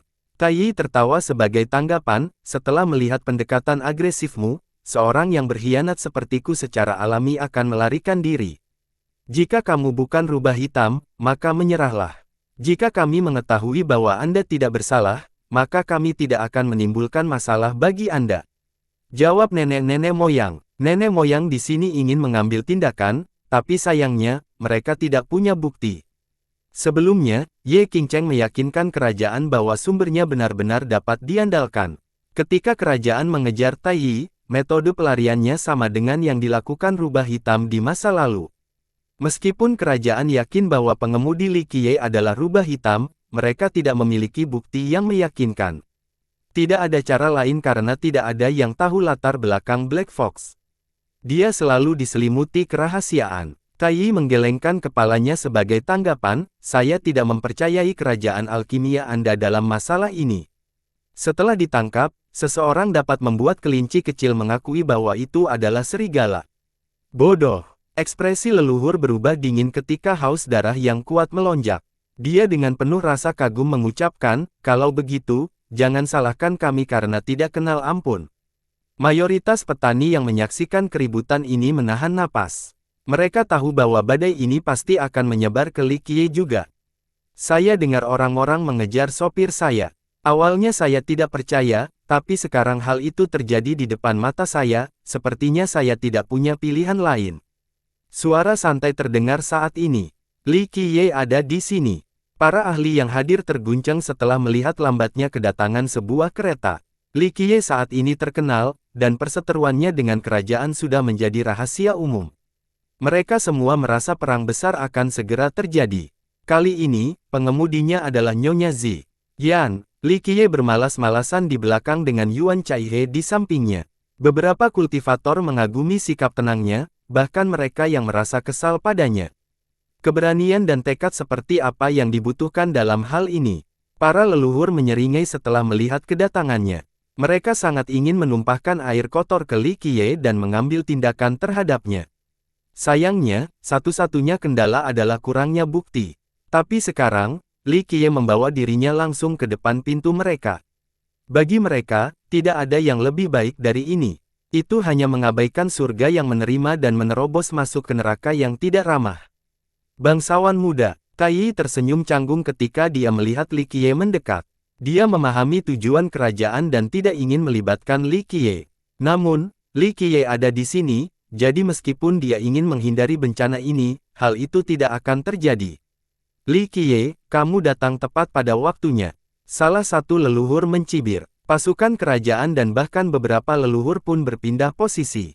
Dalam sekejap mata, mereka langsung mengepung Li Qiye. Bahkan jika dia ingin melarikan diri, semua jalannya diblokir sepenuhnya.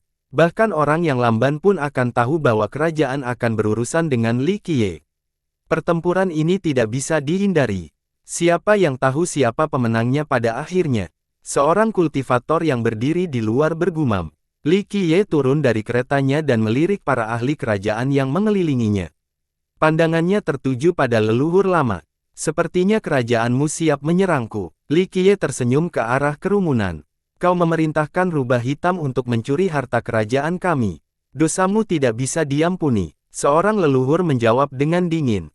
Dia dengan licik mengklaim bahwa Li Qiye adalah pelaku sebenarnya di balik layar dan dengan cepat menyeretnya ke dalam perselingkuhan ini.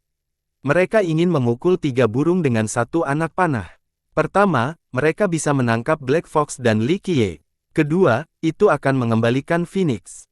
Ketiga, mereka punya alasan untuk membawa perang ke Gunung Alpin agar kerajaan mereka bisa bangkit kembali. Berbohong, ekspresi Tai Yi dengan cepat tenggelam. Dia segera memahami maksud jahat kerajaan. Setelah mendengar ini, mereka bertujuan untuk menangkap bangsawan mudanya. Nenek moyang mencibir sebagai tanggapan, bohong. Anda adalah rubah hitam dan Li Qiye adalah tuan Anda. Siapa lagi selain Li Qiye yang akan memerintahkanmu untuk mencuri harta kami? Omong kosong. Tai Yi kehilangan ketenangannya. Kamu pikir aku tidak tahu taktik jahat kerajaanmu? Jika kamu punya masalah, datanglah kepadaku. Jangan libatkan bangsawan mudaku. Nenek-nenek moyang dengan dingin tersenyum, kesetiaanmu mengagumkan. Namun, kamu hanyalah pelayannya. Taktik Li Qiye untuk harta kita tidak bisa dimaafkan. Banyak penonton yang menghela nafas setelah mendengar ini. Kerajaan tidak hanya mengklaim bahwa Tai Yi adalah rubah hitam, mereka juga menjanjikan bahwa Li Qiye adalah dalangnya. Tampaknya tidak penting lagi apakah Tai Yi adalah rubah hitam atau bukan.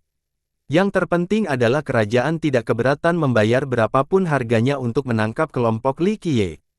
Jadi kerajaanmu yakin dia adalah rubah hitam? Li Qiye tidak terkejut atau marah atas desakan kerajaan. Dia tetap tenang seolah ini adalah kejadian alami. Ini jauh dari itu saja. Invasi dan pencurian kerajaan kami di masa lalu adalah bagian dari rencanamu. Nenek moyang berkata dengan dingin. Semua orang mengerti setelah mendengar ini bahwa kerajaan ingin mendorong Li Qiye dari tebing. Mereka semua tahu bahwa mustahil bagi Li Qiye untuk memerintahkan rubah hitam untuk mencuri harta kerajaan. Ambil langkah mundur dan berasumsi bahwa Tai Yi memang adalah rubah hitam ketika Black Fox aktif, Li Qiye mungkin belum lahir. Bagaimana dia bisa menjadi orang yang memegang komando? Orang-orang merinding setelah mendengar para leluhur, terutama para petinggi dan leluhur dari garis keturunan lainnya. Sampai saat ini, orang-orang tidak merasakan keberadaan kerajaan raksasa ini karena sifatnya yang tertutup. Meski kekuasaannya tersebar luas dari mulut ke mulut, hanya sedikit orang yang terancam oleh kerajaan tersebut. Tapi sekarang, gaya baru ini membuat para ahli merinding. Mereka tiba-tiba menyadari bahwa kerajaan itu bukan hanya raksasa, itu adalah keberadaan yang bahkan lebih menakutkan, binatang prasejarah yang tidak terikat dari zaman kuno. Jika suatu hari, ia memilih untuk tidak bersembunyi lagi, jika suatu hari, ia memilih untuk muncul demi hegemoni, binatang buas itu pada akhirnya akan meninggalkan gunung dan banjir pada akhirnya akan menghancurkan benua. Dengan kekuatannya, mereka mampu mengendalikan angin dan awan sesuai keinginan mereka. Tidak sulit bagi mereka sekarang setelah mereka mengungkapkan niat mereka. Luar biasa, sungguh menakjubkan. Li Qiye tersenyum dan bertepuk tangan menanggapi fitnah tersebut. Kerajaan alkimia tidak hanya kuat, distorsi hitam dan putihnya juga cukup membuka mata. Nenek moyang dengan dingin menjawab, Li Qiye, jangan menodai kerajaan kami. Kami selalu bermaksud masuk akal dan membela keadilan. Namun, melawan penjahat yang memiliki niat jahat terhadap dunia pengobatan batu, kita tidak perlu menahan diri. Kerajaan kita memiliki tanggung jawab untuk menjaga perdamaian dunia. Hanya kata-kata yang ingin ku dengar darimu. Li Qiye tersenyum lembut, kamu tahu, semakin banyak kamu berbicara, semakin sedikit rasa bersalah yang aku rasakan karena menghancurkan kerajaanmu. Meskipun saya orang yang kejam, jangan salahkan saya atas apa yang akan saya lakukan. Salahkan dirimu sendiri karena bermanuver melawanku. Pada titik ini, Li Qiye berjabat tangan ke arah Tai Yi, Tai Yi, kemarilah. Jika mereka yakin bahwa aku memerintahkanmu, maka baiklah, kita akan membiarkan kerajaan alkimia mengetahui betapa kejamnya tangan gelap di balik tirai.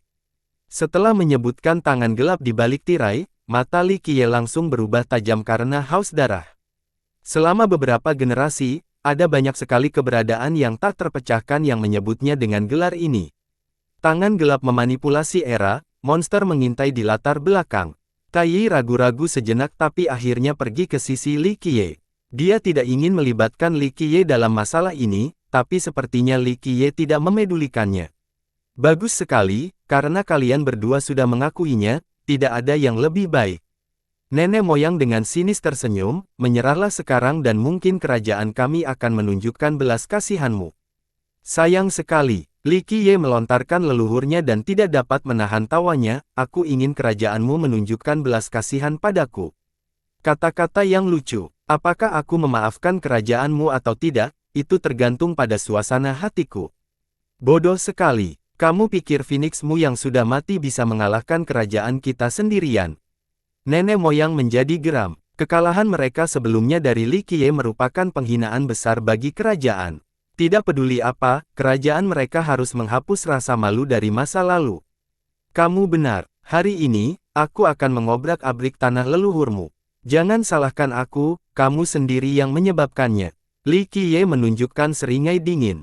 Kata-kata yang berani, saya ingin melihat bagaimana kerangka burung Anda akan mengobrak-abrik tanah leluhur saya. Sebuah suara kuno meledak seperti guntur. Di tengah aksinya, aura Dewa Raja menyelimuti seluruh daratan, menyebabkan banyak orang bersujud. Dewa Raja, seseorang berteriak setelah melihat para raja keluar. Dari tanah leluhur kerajaan, 3 Dewa Raja. 3 raja muncul, 2 di antaranya adalah orang yang menyerang terakhir kali. Aura mereka naik ke langit dan menekan dunia bawah. Kedatangan mereka secara bersamaan menyebabkan banyak orang ketakutan. Banyak ahli mundur ke luar negeri, tidak berani mendekat. Munculnya 3 raja berarti pertempuran besar akan segera terjadi. Jika tidak ada lagi yang ingin Anda katakan, inilah saatnya untuk memulai. Mata Li Qiye berubah serius setelah melihat ketiga raja itu. Dalam sekejap, energi kematian masih melekat di sekitarnya bersamaan dengan munculnya bab kematian.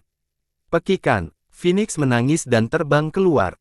Nyala api Phoenix menyala seolah hendak membakar seluruh langit. Ia terbang di depan Li Qiye saat aura abadinya menghancurkan kubah langit. Bahkan Dewa Raja tidak punya cara untuk mengambil langkah maju. Menundukkan, para raja datang dengan persiapan kali ini. Mereka memanggil formasi yang berubah menjadi sangkar besar yang langsung memanggil Phoenix. Kekuatan kekuasaan yang tak ada habisnya menyapu udara dengan munculnya sangkar ini. Sangkar itu menyerupai 5 jari kaisar abadi yang sepertinya ingin memenjarakan burung itu. Sebuah formasi yang diciptakan secara pribadi oleh kaisar abadi. Formasi kaisar abadi Yao Zhu.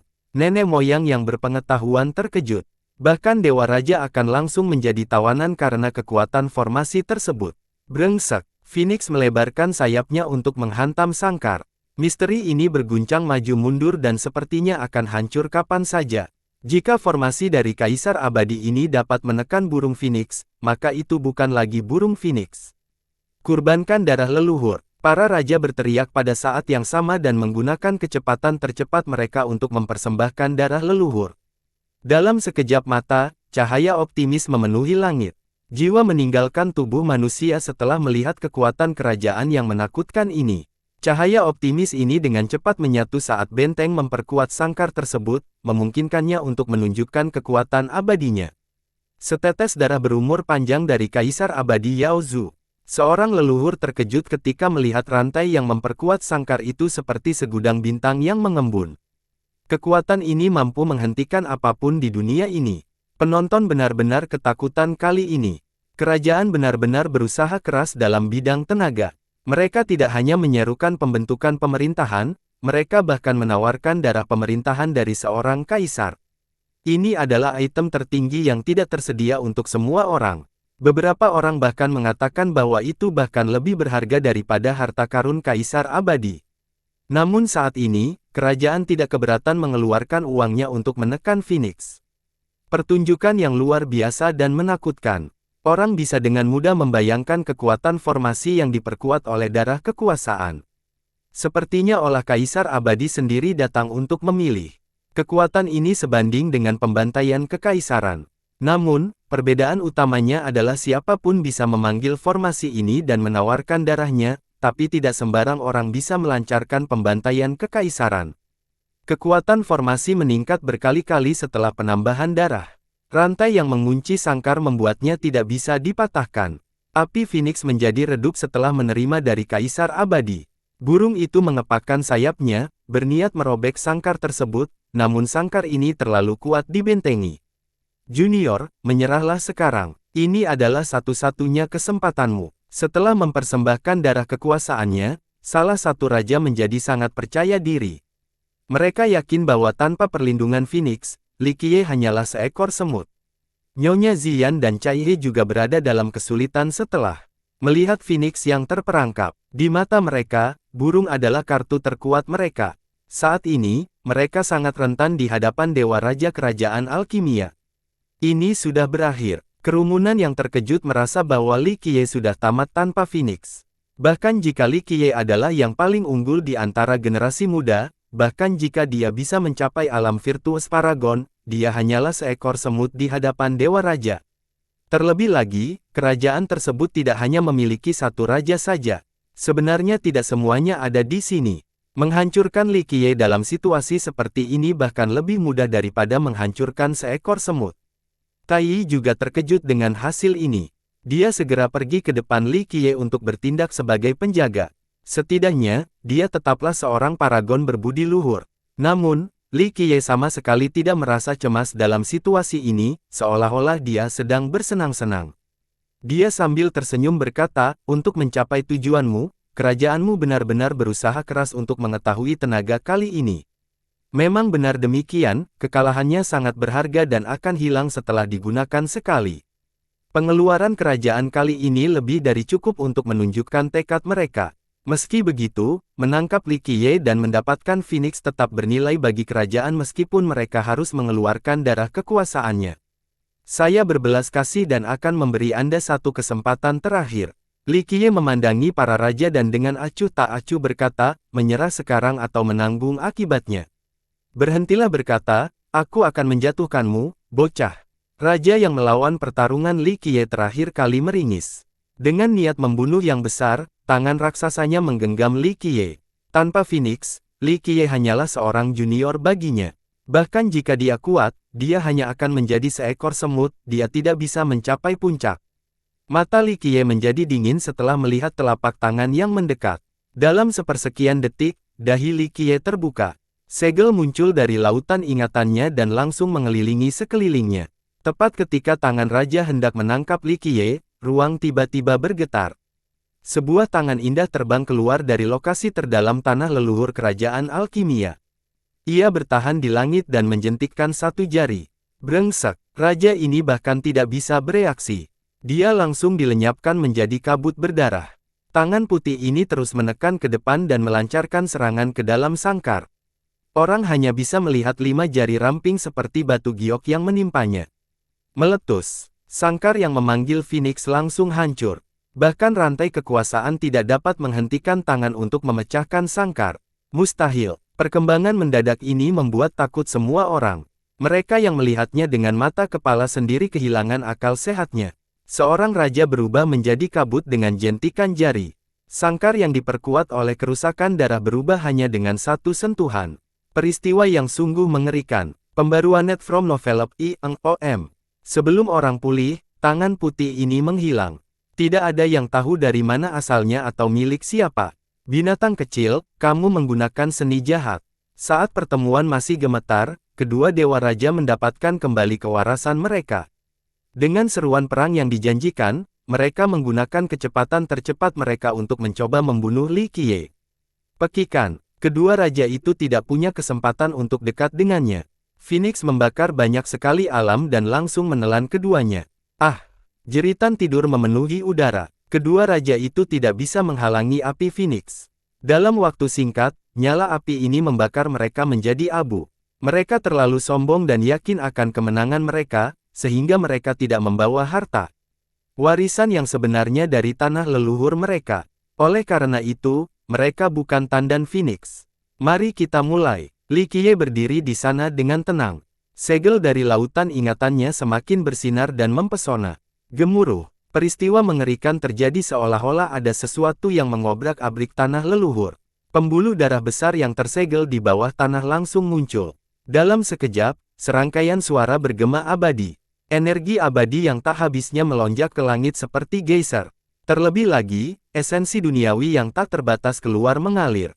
Ada gambar naga sejati, aura para dewa, dan sosok obat-obatan abadi. Semua orang terkejut setelah melihat ini. Salah satu dari mereka menenangkan diri dengan air liur yang menetes dan berkomentar, ini adalah esensi terbaik dari tanah leluhur kerajaan. Ini adalah hal terbaik yang ditawarkan dunia ini. Satu botol saja sudah cukup untuk seumur hidup. Phoenix terbang membuk mulutnya dan menyedot energi abadi dan esensi duniawi. Semua gambar yang berbeda juga tertelan. Setelah esensi terbaik dunia ini dimakan oleh burung, nyala apinya semakin panas dan mencapai seluruh kubah langit. Tidak ada yang tahu apa yang sedang terjadi. Tanah leluhur kerajaan tiba-tiba terbelah dengan sendirinya dan menampilkan urat nadi leluhur. Ini sungguh tidak mungkin untuk dipahami. Tanah leluhur suatu negara pasti dilindungi oleh segel dan benteng yang tak terhitung jumlahnya, apalagi raksasa seperti kerajaan Alkimia. Namun saat ini, sepertinya semua bentengnya kehilangan fungsinya. Ledakan. Pada saat ini, 3 sosok yang kuat dan tak tertandingi muncul di dalam kerajaan. Saat sosok ketiga ini muncul, banyak sekali alam kehilangan kecemerlangannya. Seluruh dunia pengobatan batu tampak seperti sebuah perahu kecil di tengah gelombang yang bergejolak. Semua orang di dunia, bahkan keberadaan paling kuno yang tersegel di bawah tanah, tersentak sadar. Aura ini sungguh menakutkan. Di atas langit ada kaisar abadi yang tak terkalahkan. Mereka menjulang di seluruh dunia dan sepanjang waktu. Sosok ketiga itu muncul dan menyebabkan seluruh makhluk hidup di kerajaan Alkimia terjatuh ke tanah. Bahkan dunia alkimia dan mungkin seluruh dunia pengobatan batu membuat masyarakatnya beribadah dengan ketakutan. Kaisar abadi. 3 kaisar kerajaan Alkimia. Seorang leluhur berseru ngeri. 3 kaisar keluar pada saat yang bersamaan. Ini di luar imajinasi semua orang. Kaisar abadi Yao Zu, kaisar abadi Bisi, dan kaisar abadi Zuo Huo mengejutkan dunia. Keberadaan apapun akan gemetar karena gentar. Tentu saja, ini bukanlah kaisar sebenarnya melainkan hanya avatar yang mereka tinggalkan. Kecuali tidak ada pilihan lain, avatar mereka tidak akan muncul. Yang ketiga bekerja sama untuk menghentikan esensi keluar dari pembuluh darah leluhur. Bagi kerajaan Alkimia, ini adalah fondasi mereka yang sebenarnya. Selama pembuluh darah itu terus ada, kerajaan juga akan tetap ada. Berdengung, rupanya ruang dan waktu telah terbalik. Di bagian terdalam kerajaan yang sangat dekat dengan sumber vena Alkimia, sebuah lokasi di luar tanah leluhur, satu sosok transenden dapat ditemukan berdiri di sana. Ini adalah seorang wanita dengan wajah tersembunyi. Selangkah demi sedikit, dia menuju ke tanah leluhur kerajaan. Saat dia tiba, banyak sekali alam yang bersujud. Gambaran 9 dunia dan segudang alam muncul dengan penampilan. Grand Dao surgawi semuanya ada di bawah kaki. Rupanya sejak awal, dialah satu-satunya penguasa. Itu dia. Bahkan makhluk paling kuno yang tertidur di bawah tanah pun merasa ngeri melihat wanita ini, seolah-olah mereka kembali ke zaman dulu. Dulu, 9 dunia bergetar dan semua ras memujanya. Tidak peduli seberapa kuat seseorang atau betapa tak terpecahkannya garis keturunan mereka tidak dapat mencapai puncak di hadapannya. Jentikan jarinya sudah cukup untuk menghancurkan sungai waktu yang abadi. Penduduk dunia ini berlutut dengan penuh hormat. Penampilannya membuat situasi semakin mengerikan. 3 kaisar dan seorang wanita memaksa semua orang berlutut di tanah. Wanita itu ingin merobek-robek tanah leluhurnya, tetapi sosok ketiga yang tak tertandingi itu mengambil tindakan untuk menekannya. Tingkat tekanan ini sungguh menakutkan dan mampu menghancurkan bintang-bintang atau menghancurkan dunia pengobatan batu itu sendiri. Wanita itu tetap tidak takut terhadap tekanan ini. Dia membalik telapak tangannya, menyebabkan banyak sekali hukum yang tunduk. Hanya ada 2 kata di dunia ini yang bisa menggambarkan tak terpecahkannya hanya dengan harapan telapak tangan, penindasan kaisar. Bahkan jika kaisar ada di dunia ini, wanita ini masih bisa menekan mereka. Seolah-olah tidak ada seorang pun yang mampu menghalangi jalannya. Tokoh ketiga tersebut tidak berani mengambil inisiatif untuk melawan kekuasaannya. Mereka mengangkat tangan mereka saat 3 harta karun sejati dari kerajaan terbang ke dalam genggaman mereka. Dengan harta karun sejati di bawah kendali mereka, kekuatan para kaisar ini mencapai tingkat tertinggi. Seluruh dunia terguncang di hadapan kekuatan mereka seolah-olah bisa runtuh kapan saja. Ini gila. Apakah mereka mencoba menghancurkan seluruh dunia? Bahkan eksistensi tertua pun ketakutan sementara seluruh dunia gemetar. Apakah ini pertarungan antar kaisar? Orang-orang yang bersujud di tanah mulai berdoa agar pertempuran ini tidak dimulai. Dimulainya hal ini akan mengakibatkan kehancuran bukan hanya kerajaan Alkimia, tapi seluruh dunia Alkimia atau bahkan seluruh dunia. Wanita itu membalik telapak tangannya sekali lagi dan langsung memegangi seluruh pembuluh darah leluhurnya. Energi dan esensi duniawi yang tak ada habisnya mengalir ke arahnya, memungkinkannya mencapai kondisi puncaknya. Meski memiliki harta karun sejati, ketiga sosok itu tidak berani menyerang. Alasannya sangat sederhana, saat mereka menyerang dengan senjata, itu tidak hanya akan mengenai wanita itu, tetapi juga menghancurkan pembuluh darah leluhur. Itu menandakan berakhirnya kerajaan tersebut. Setelah mencapai level ini, apa gunanya menang atau kalah? Tolong selamatkan kerajaan alkimia, tuanku. Saat nasib kerajaan itu tergantung pada seutas benang, sesosok tubuh tua muncul di dalam cahaya kerajaan yang tak ada habisnya. Sosok tua ini memanggil Li Qiye, mengguncang Li Qiye sampai ke inti. Tuanku, tolong selamatkan kerajaan alkimia. Sosok tua ini terus berteriak dan mengangkat sebuah benda sambil berlutut di tanah. Ekspresi Li Qiye menjadi rileks setelah melihat sosok tua yang sedang berlutut dan benda di tangannya. Akhirnya, dia menghela nafas dengan lembut. Li Qiye merasa sedikit sedih, segel di dalam lautan ingatannya perlahan menghilang saat dahinya tertutup. Sudahlah, maafkan mereka. Li Qiye merasa sedikit emosional saat ini. Wanita di kejauhan itu melirik ke arah Li Qiye. Dia juga kembali menatapnya. Ketika kedua tatapan itu bertemu, sepertinya waktu itu sendiri berjalan ke masa lalu. Namun, setelah puluhan juta tahun, segalanya telah berubah dan lenyap. Satu tampilan selama-lamanya, jutaan tahun berlalu hanya dalam sekejap. Laut biru telah berubah menjadi ladang murbei, dan semuanya menghilang seperti asap yang menyebar. Di masa lalu, menangis dan tersenyum, kalah di masa-masa kelam namun tetap terus melangkah maju, tidak pernah mengakui kekalahan sampai puncak, tak terpecahkan selamanya. Semua ini menjadi tidak ada artinya. Dulu, saat dia menangis, dia diam-diam berdiri di sisinya. Ketika dia menjelajahi berbagai alam, dia adalah teman yang pendiam.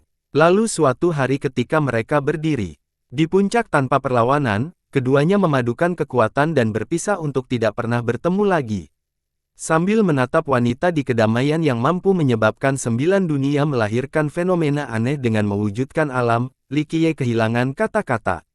Masa lalu begitu jauh dan dunia ini adalah sumber dari begitu banyak penderita. Terlepas dari alasan bagaimana mereka menjadi orang asing sejak saat itu, Li Qiye berusaha untuk tidak memedulikannya. Baginya, waktu bisa menyelesaikan semuanya. Akhirnya, dia menghela nafas dengan lembut. Tidak perlu kata-kata, semuanya hilang bersama angin. Di dalam kota alkimia terdapat banyak suara yang terjatuh di tanah. Di bawah aura yang tak terpecahkan, semua orang ketakutan. Namun, masih banyak yang kaget melihat sosok tua itu tergeletak di dalam tanah leluhur. Dia adalah eksistensi besar dari melihat sosok itu dan kedekatannya. Banyak murid dan guru dari kerajaan serta leluhur yang terguncang saat mereka terus bersujud di tanah. Akhirnya, Li Qiye dengan lembut mengangguk ke arah wanita itu sebagai salam. Tidak ada yang bisa melihat wajahnya, tapi sepertinya mereka bisa mendengar desahan lembut dari masa lalu. Wanita itu mengangkat telapak tangan ke langit. Sebelum semua orang bisa tenang, mereka langsung dipindahkan keluar dari kota alkimia. Baik generasi muda maupun nenek moyang saat ini kehilangan kendali atas tubuh mereka dalam proses ini. Perkembangan seperti itu mengejutkan semua orang. Bahkan Virtuous Paragon pun tidak bisa menahan perpindahan yang kuat ini. Tidak ada portal, namun gerakan kecilnya sudah cukup untuk menjauhkan mereka semua. Bukan hanya penonton di kota yang diusir, bahkan Nyonya Ziyan dan Yuan Chaihe juga ikut pergi. Wanita itu menghilang saat ini bersama dengan 3 sosok yang tak berkompetisi dari tanah leluhur. Di dalam tanah leluhur, semua eselon murid diam-diam menjauh. Di gunung itu hanya ada sosok tua yang sedang bersujud. Li Qiye melangkah masuk ke dalam tanah leluhur dan pergi menuju gunung tempat sosok tua ini berada. Ini adalah orang tua yang berada di ambang kematian. Dapat dikatakan bahwa umurnya hampir habis, hampir tidak ada waktu yang tersisa. Dia berlutut sambil di sana mengangkat sesuatu dengan kedua tangannya. Itu kuali dengan penampilan biasa. Itu menyerupai batu dan logam tetapi tidak terbuat dari keduanya. 100 kehidupan, oh 100 kehidupan, kamu terus menggunakan trik ini berulang kali. Sentimen meningkat di hati Li Qiye saat dia menghela nafas dengan lembut sambil melihat ke arah lelaki tua yang berlutut itu. Tuanku, Anda bisa memanggil saya Si Qian. Orang tua itu berbicara dengan tulus. Dia bertindak sebagai junior sebelum Li Qiye. Tidak apa-apa, aku lebih suka memanggilmu 100 kehidupan. Li Qiye dengan lembut menenangkan, jika ingatanku benar, kamu melakukan ini sebelumnya ketika aku ingin menghancurkan kerajaanmu. Aku tahu, Orang tua itu mengangguk dengan sungguh-sungguh, tuanku menganugerahkan kuali ini sambil berbaring dan menunjukkan kebaikan yang besar. Saya tidak pernah melupakan ini. Oke, bangkit. Kamu sudah tua sekarang, jadi tidak perlu berlutut. Li Qiye menghela nafas lagi, aku tidak memaafkan kerajaanmu di masa lalu karena aku memberikan kuali ini. Hari ini, aku akan memaafkan kerajaanmu sekali lagi, tapi itu juga tidak ada izin dengan kuali ini. Meskipun saya adalah orang yang menghargai sentimen lama, kuali ini saja tidak cukup bagi saya untuk menghargainya setinggi ini. Li Qiye dengan acuh tak acuh berkata, aku telah memaafkan kerajaan di masa lalu dan aku akan melakukannya lagi kali ini bukan karena kuali ini, tapi karena kamu. Karena aku percaya dan sangat memikirkanmu. Orang tua itu berdiri dan dengan jujur berbicara, saya tidak akan pernah memaafkan kebaikan tuanku. Jika tuanku tidak mengajariku saat itu, aku tidak akan punya masa depan.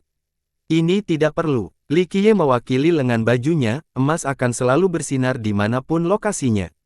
Saya hanya memperhatikan bahwa Anda mudah diajar, jadi saya dengan santai mengajari Anda satu atau dua hal, itu saja. Li Qiye memandang lelaki tua itu dan melanjutkan, menurutmu, berapa lama lagi kamu bisa hidup? 1 atau 10 tahun, atau lebih tepatnya, berapa lama lagi kamu bisa terkubur di bawah tanah? Generasi lain, 10 lagi, atau 100 lebih. Orang tua itu tetap diam untuk waktu yang lama tanpa ada jawaban. Pembaruan net from Novelop INGOM. Li Qiye dengan ringan berkata, kamu bisa melindungi kerajaan alkimia untuk 1 generasi, tapi apakah kamu bisa melindunginya selamanya? Selama 1.000.000 tahun, Anda berjuang dengan cara ini. Ya, kerajaanmu adalah raksasa sehingga kelompok kakek tua menjadi nyaman. Sejujurnya, saya tidak setuju, tapi apakah Anda benar-benar berpikir bahwa seseorang dari kelompok lelaki tua pikun ini akan mampu memulai reformasi seperti Kaisar Abadi BC? Orang tua itu akhirnya menenangkan diri dan dengan lembut menghela napas untuk berkata, Tuanku, pada akhirnya, saya sudah tua dan tidak banyak waktu tersisa. Terkubur di bawah tanah adalah satu-satunya cara untuk bertahan hidup, jadi setelah beberapa generasi, saya belum bisa berkontribusi pada rakyatku. Jadi kamu tidak keberatan menyia-nyiakan esensi dan harta kerajaan yang tak terhitung jumlahnya untuk memungkinkan Ming Yexue terwujud. Li Qiye tersenyum. Orang tua itu tersenyum kecut, apakah Yexue bisa menjadi kaisar abadi atau tidak, itu tidak penting di masa depan. Saya hanya berharap dia menjadi seperti nenek moyang BC dan membawa perubahan pada kerajaan alkimia, reformasi lainnya. Yexue milikku, saya selalu percaya padanya. Jika saya tidak ada di generasi ini, maka dia pasti akan menjadi kaisar abadi. Namun, aku di sini, jadi aku akan membawa pergi ke tempat di mana kaisar abadi harus pergi. Li Qiye berkata, saya sudah terlalu tua dan tidak punya kesempatan untuk melihatnya. Orang tua itu sedih dan mendesah kecewa. Li Qiye tersenyum dan tersenyum, aku sangat menghormatimu bahkan sampai sekarang. Anda memiliki kemampuan untuk menjadi kaisar abadi saat itu. Sayangnya, kamu dilahirkan di era yang salah. Berada di generasi yang sama dengan Hong Tian adalah sebuah tragedi yang ditakdirkan. Bahkan seseorang dengan bakat tiada taraf saat itu tidak memiliki kesempatan.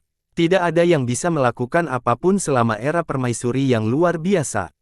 Orang tua itu berkata, meskipun saya bersaing memperebutkan kehendak surga dengan permaisuri, saya kalah secara berjanji. Bahkan jika permaisuri tidak mengklaim tahta untuk menekan banyak sekali alam, tidak ada yang bisa mengalahkannya selama era itu. Ekspresinya berubah menjadi kekaguman setelah mengatakan ini. Sayangnya, kerajaan alkimia tidak memiliki pemikiran yang sama denganmu. Li Qiye berkomentar, kalau tidak, aku tidak akan membiarkan Hong Tian menekan kerajaanmu selamanya. Orang tua itu tersenyum pahit, dan kenyamanan pun terjadi. Jika Li Qiye tidak menunjukkan belas kasihan pada saat itu, kerajaan itu akan lenyap.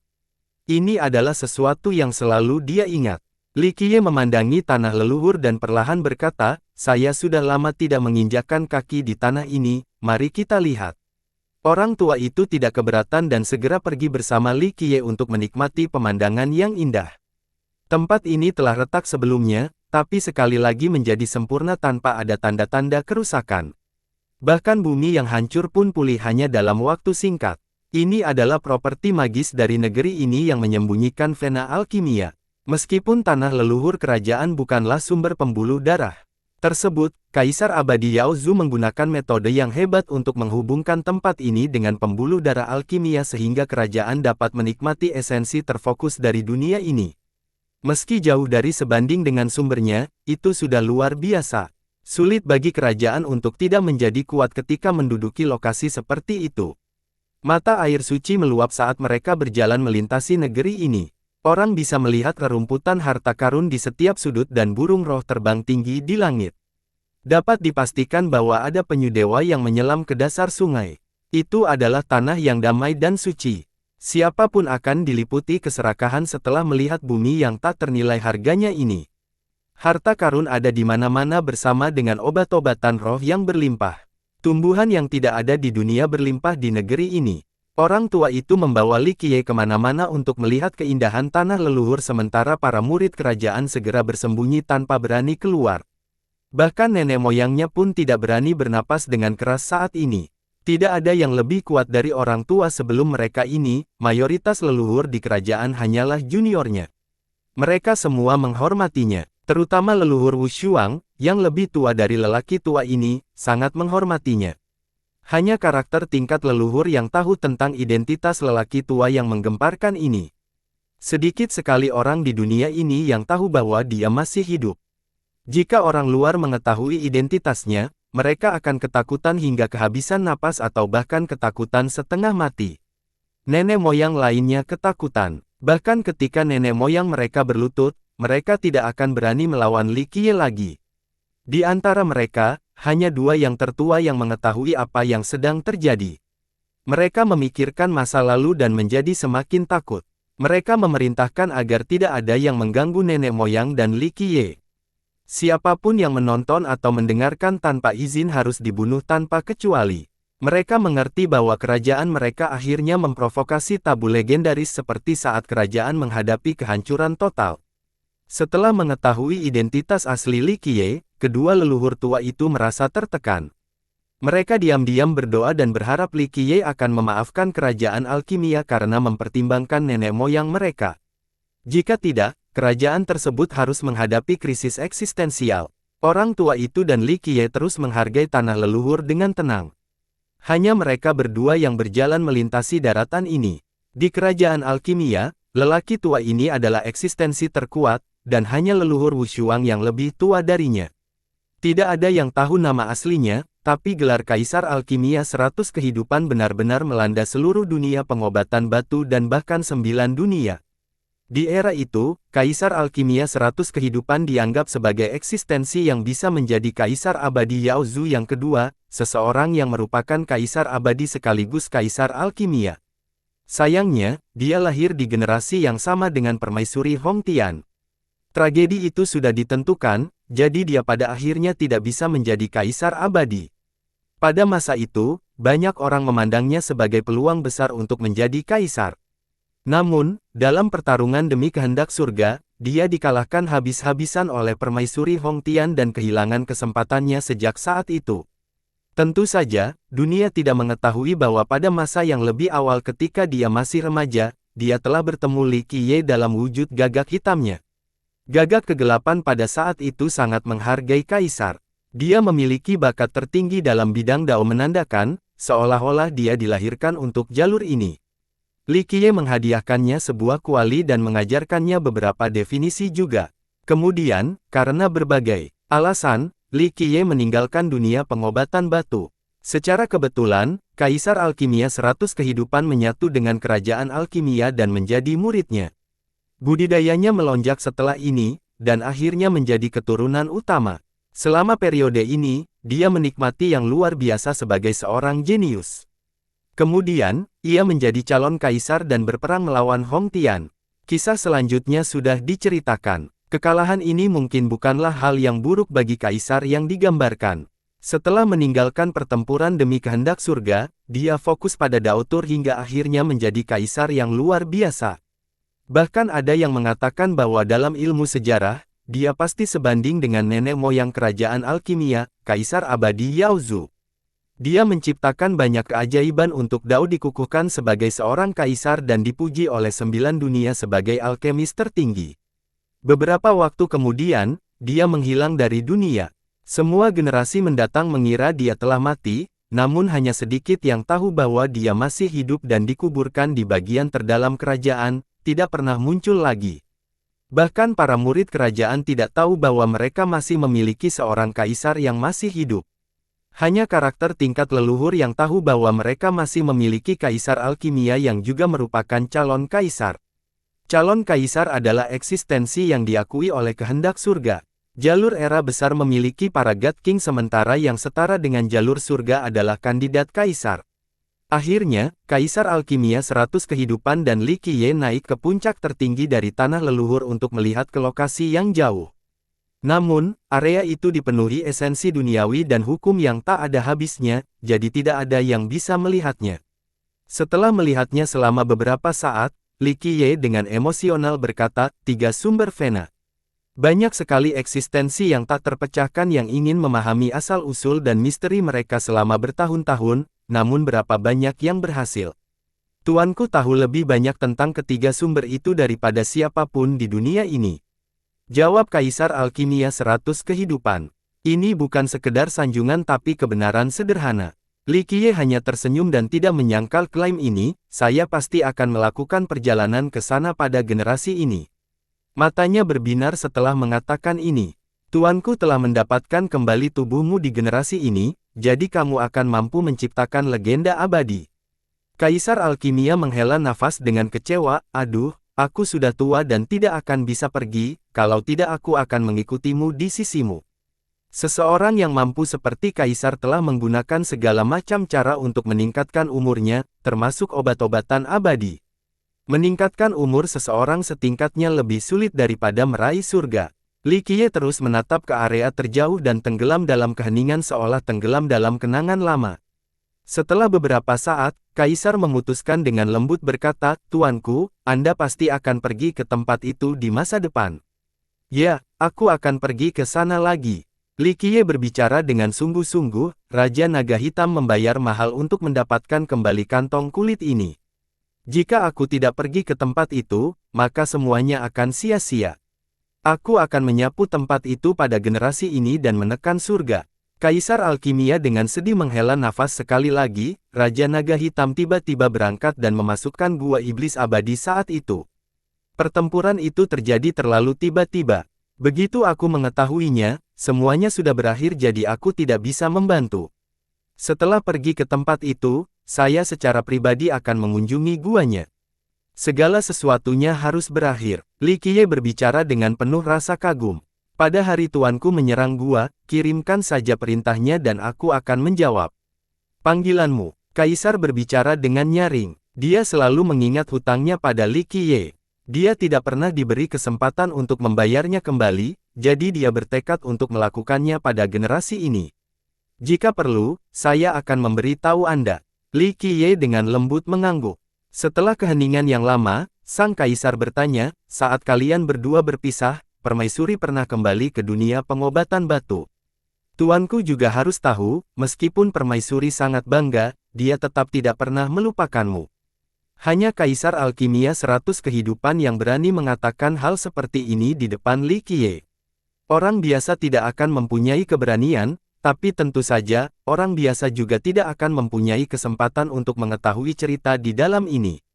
Aku tahu, aku tidak kembali ke dunia pengobatan batu nanti karena aku tidak ingin melihatnya. Kesedihan memenuhi hatinya saat Li Qiye dengan lembut menghela nafas, Hong Tian ingin bertemu denganku sebelum berangkat, tapi dia tidak bisa menjadi melankolis. Kenangan ini telah tertutup debu selama bertahun-tahun, dia adalah anak yang keras kepala. Dia tidak menyerah bahkan pada akhir. Tuanku telah bekerja keras untuk 9 dunia. Kaisar juga menjadi sedih. Yang lain tidak tahu tentang cerita Li Qiye, tapi dia tahu beberapa hal. Ini masih merupakan dunia yang saya lindungi. Li Qiye berkata dengan sedikit nada sedih dalam suaranya, Hong Tian tidak akan menyerah, dan aku juga tidak akan pernah menganggukkan kepalaku. Sebuah pertemuan hanya akan menghasilkan konflik lagi, jadi apa gunanya? Bagiku, Min Ren, Hong Tian, dan bahkan Qian Li dan Lil, Blackie, mereka semua adalah murid yang dibor secara pribadi olehku. Mereka berbakat dengan kepribadian dan emosi yang unik. Aku melatih mereka demi diriku sendiri, tapi aku juga berharap mereka bisa tumbuh menjadi tak terkalahkan. Jika aku ada di sisinya, aku tidak ingin Lil Blacky melakukan apa yang dia lakukan. Ekspresi Li Qiye meredup. Orang-orang di dunia ini yang mengetahui tentang tuanku semuanya berpikir bahwa Anda adalah tangan gelap selama ribuan tahun, tetapi siapa yang benar-benar tahu tentang pengorbanan Anda dan apa yang telah Anda tinggalkan setelah jutaan tahun? Kaisar mengeluh. Pandangan dunia terhadap saya tidaklah penting. Li Qiye dengan acuh tak acuh berkata, saya ingin orang-orang di sisi saya berjalan di jalan yang luar biasa. Dunia berpikir bahwa menjadi kaisar abadi adalah tujuan akhir, tetapi di mata saya, itu hanyalah awal dari perjalanan. Tuanku pasti sudah mempertimbangkan masalah ini ketika Anda tidak bertemu permaisuri saat itu juga. Kaisar menjawab, Hong Tian selalu keras kepala, jadi saya harap dia menyerah pada gagas itu. Li Qiye tersenyum pahit, meskipun saya tidak melihat perjalanannya dengan mata kepala sendiri, saya tahu bahwa dia akan terus menjadi luar biasa. Dia gadis yang tiada bandingannya. Kaisar tidak menjawab apapun dan hanya berdiri di sisi Li Qiye. Li Qiye melirik ke arah tanah yang didambakan banyak orang dan dengan acuh tak acuh berkata, kerajaan alkimiamu menempati tempat yang sangat bagus. Dapat dipahami bahwa kesombongan dan kesombongan akhirnya muncul ke permukaan. Kaisar tersenyum masa menanggapi, generasi muda tidak mengetahui betapa besarnya langit dan bumi. Mereka berpikir bahwa saat mereka menunjukkan diri, mereka akan mampu melintasi 9 dunia. Mengenai kerajaan kita yang melanggar sumpah masa lalu, saya akan memberikan jawaban yang dapat diterima kepada tuanku. 100 kehidupan. Li Qiye tersenyum dan kecewa, terus terang, apakah saya benar-benar peduli dengan kenakalan mereka? Paling-paling, hanya kerikil di sungai waktu yang terus mengalir. Bagiku, mereka yang menghalangi jalanku akan dibunuh tanpa ampun. Jika kerajaan Anda terus memilih untuk tidak menaati sumpah masa lalu, menurut Anda berapa lama hal itu bisa bertahan? Bing Yu, Ming Du, Qian Li dan yang lainnya. Saat kerajaanmu mencoba melakukan apapun saat itu, kerajaanmu akan bertemu dengan salah satu dari mereka. Pada saat itu, ia akan hancur sepenuhnya. Bahkan jika kamu terus hidup, 100 kehidupan, berapa kali lagi kamu bisa memohon padaku, dan berapa kali lagi aku akan memilih untuk memaafkan kerajaan alkimiamu? Li Qiye memandang kaisar alkimia di sisinya sebelum melanjutkan, tanah ini telah membuat banyak orang ngiler dalam keserakahan selama bertahun-tahun yang tak terhitung banyaknya. Perkataan ini mungkin sulit untuk didengar saat ini, namun saya ingin membiarkan umatku membangun landasan kekal di tanah ini. Namun, saya tidak melakukan pemikiran ini. Alasan pertama adalah saat itu, kelompok kakek tuamu agak masuk akal. Yang lain tidak mempertimbangkanmu, jadi aku tidak menyerang kerajaanmu. Tuanku, saya mengerti. Kaisar tersenyum pahit, setelah sekian lama menyendiri, para junior merasa bahwa mereka telah mengumpulkan kekuatan yang cukup untuk menyapu 9 dunia.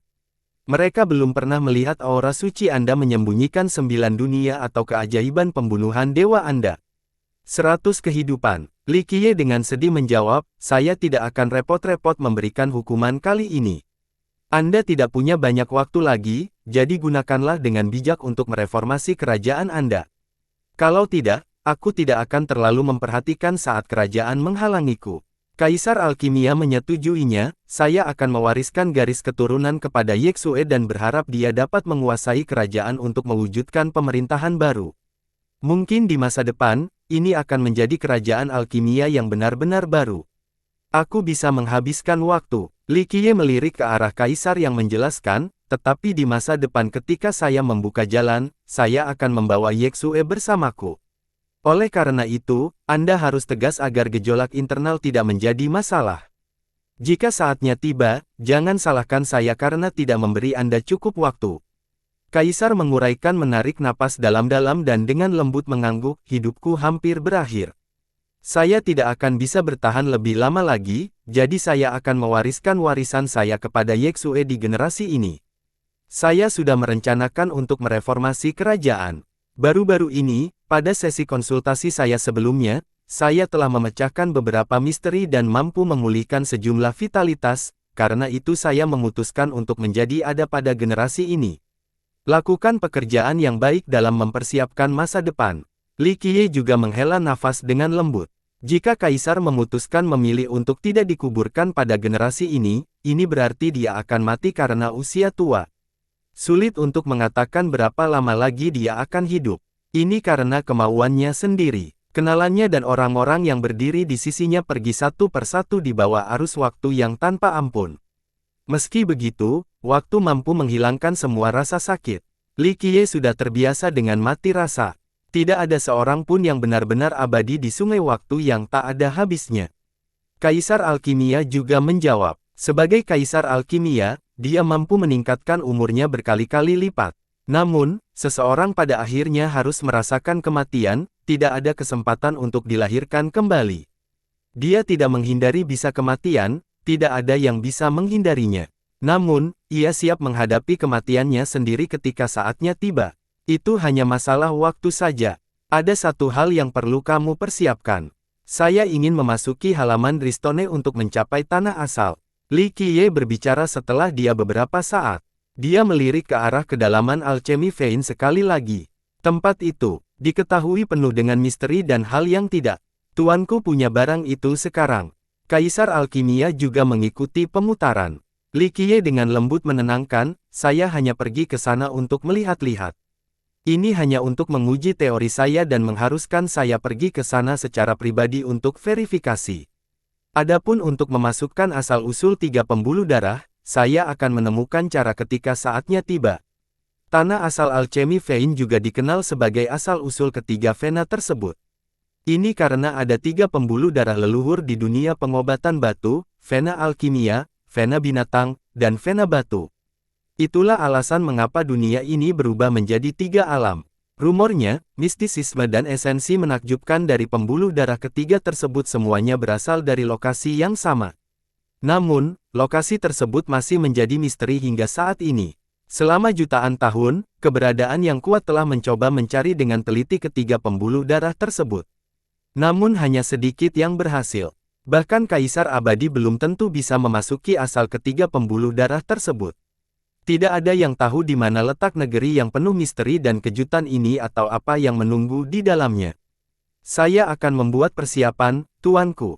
Kaisar Alkimia mengangguk, namun, tuanku harus menyadari bahwa meskipun kita memiliki jalan pintas langsung ke halaman Dristone, tingkat keberhasilannya sangat rendah bahkan untuk Kaisar Abadi kita. Saya juga tidak bisa menjamin apapun, jadi tuanku harus bersiap menghadapi kegagalan.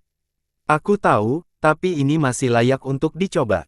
Kegagalan bukan masalah, saya masih punya metode lain. Li Qiye setuju. Di luar tanah leluhur terdapat penonton yang terkejut karena transmisi yang kuat. Banyak orang menyadari bahwa itu adalah teknik luar biasa yang hanya dimiliki oleh Kaisar Abadi. Namun, tidak ada satupun yang terjadi di masa sekarang. Kebanyakan dari mereka berspekulasi bahwa ini adalah sesuatu yang ditinggalkan seorang kaisar pada zaman mereka sendiri. Tentu saja, tidak ada yang tahu detail pastinya. Suatu hari berlalu, mereka yang lebih berani kembali ke kota Alkimia. Masyarakat masih was-was dan gentar karena salah langkah bisa berakibat kematian. Para pendatang pertama menghela napas lega. Tidak ada yang terjadi dan kotanya tampak sama saja. Ketika mereka memandang ke arah tanah leluhur di jarak jauh, tanah itu tetap tenang dan hening, tidak ada tanda-tanda terjadinya peristiwa besar. Penonton semakin penasaran seperti apa akhir dari badai ini. Bagaimana akhir perseteruan antara Li Qiye dan kerajaan? Meski semua orang menginginkan jawaban, hal itu tetap menjadi misteri. Tidak ada seorang pun yang berani mencampurkannya karena takut pada kerajaan dan Li Qiye. Mereka tidak ingin mendapat masalah melalui salah satu pihak. Pertanyaan besar lainnya adalah latar belakang Li Qiye. Mengapa dia memiliki metode dan teknik yang luar biasa? Dengan berakhirnya pertempuran ini, dialah alasan mengapa orang-orang gemetar, dialah yang meninggalkan banyak pertanyaan di benak mereka. Siapa yang tahu bagaimana dia memiliki cara yang menantang surga? Dunia bahkan tidak mengetahui kekuatan aslinya.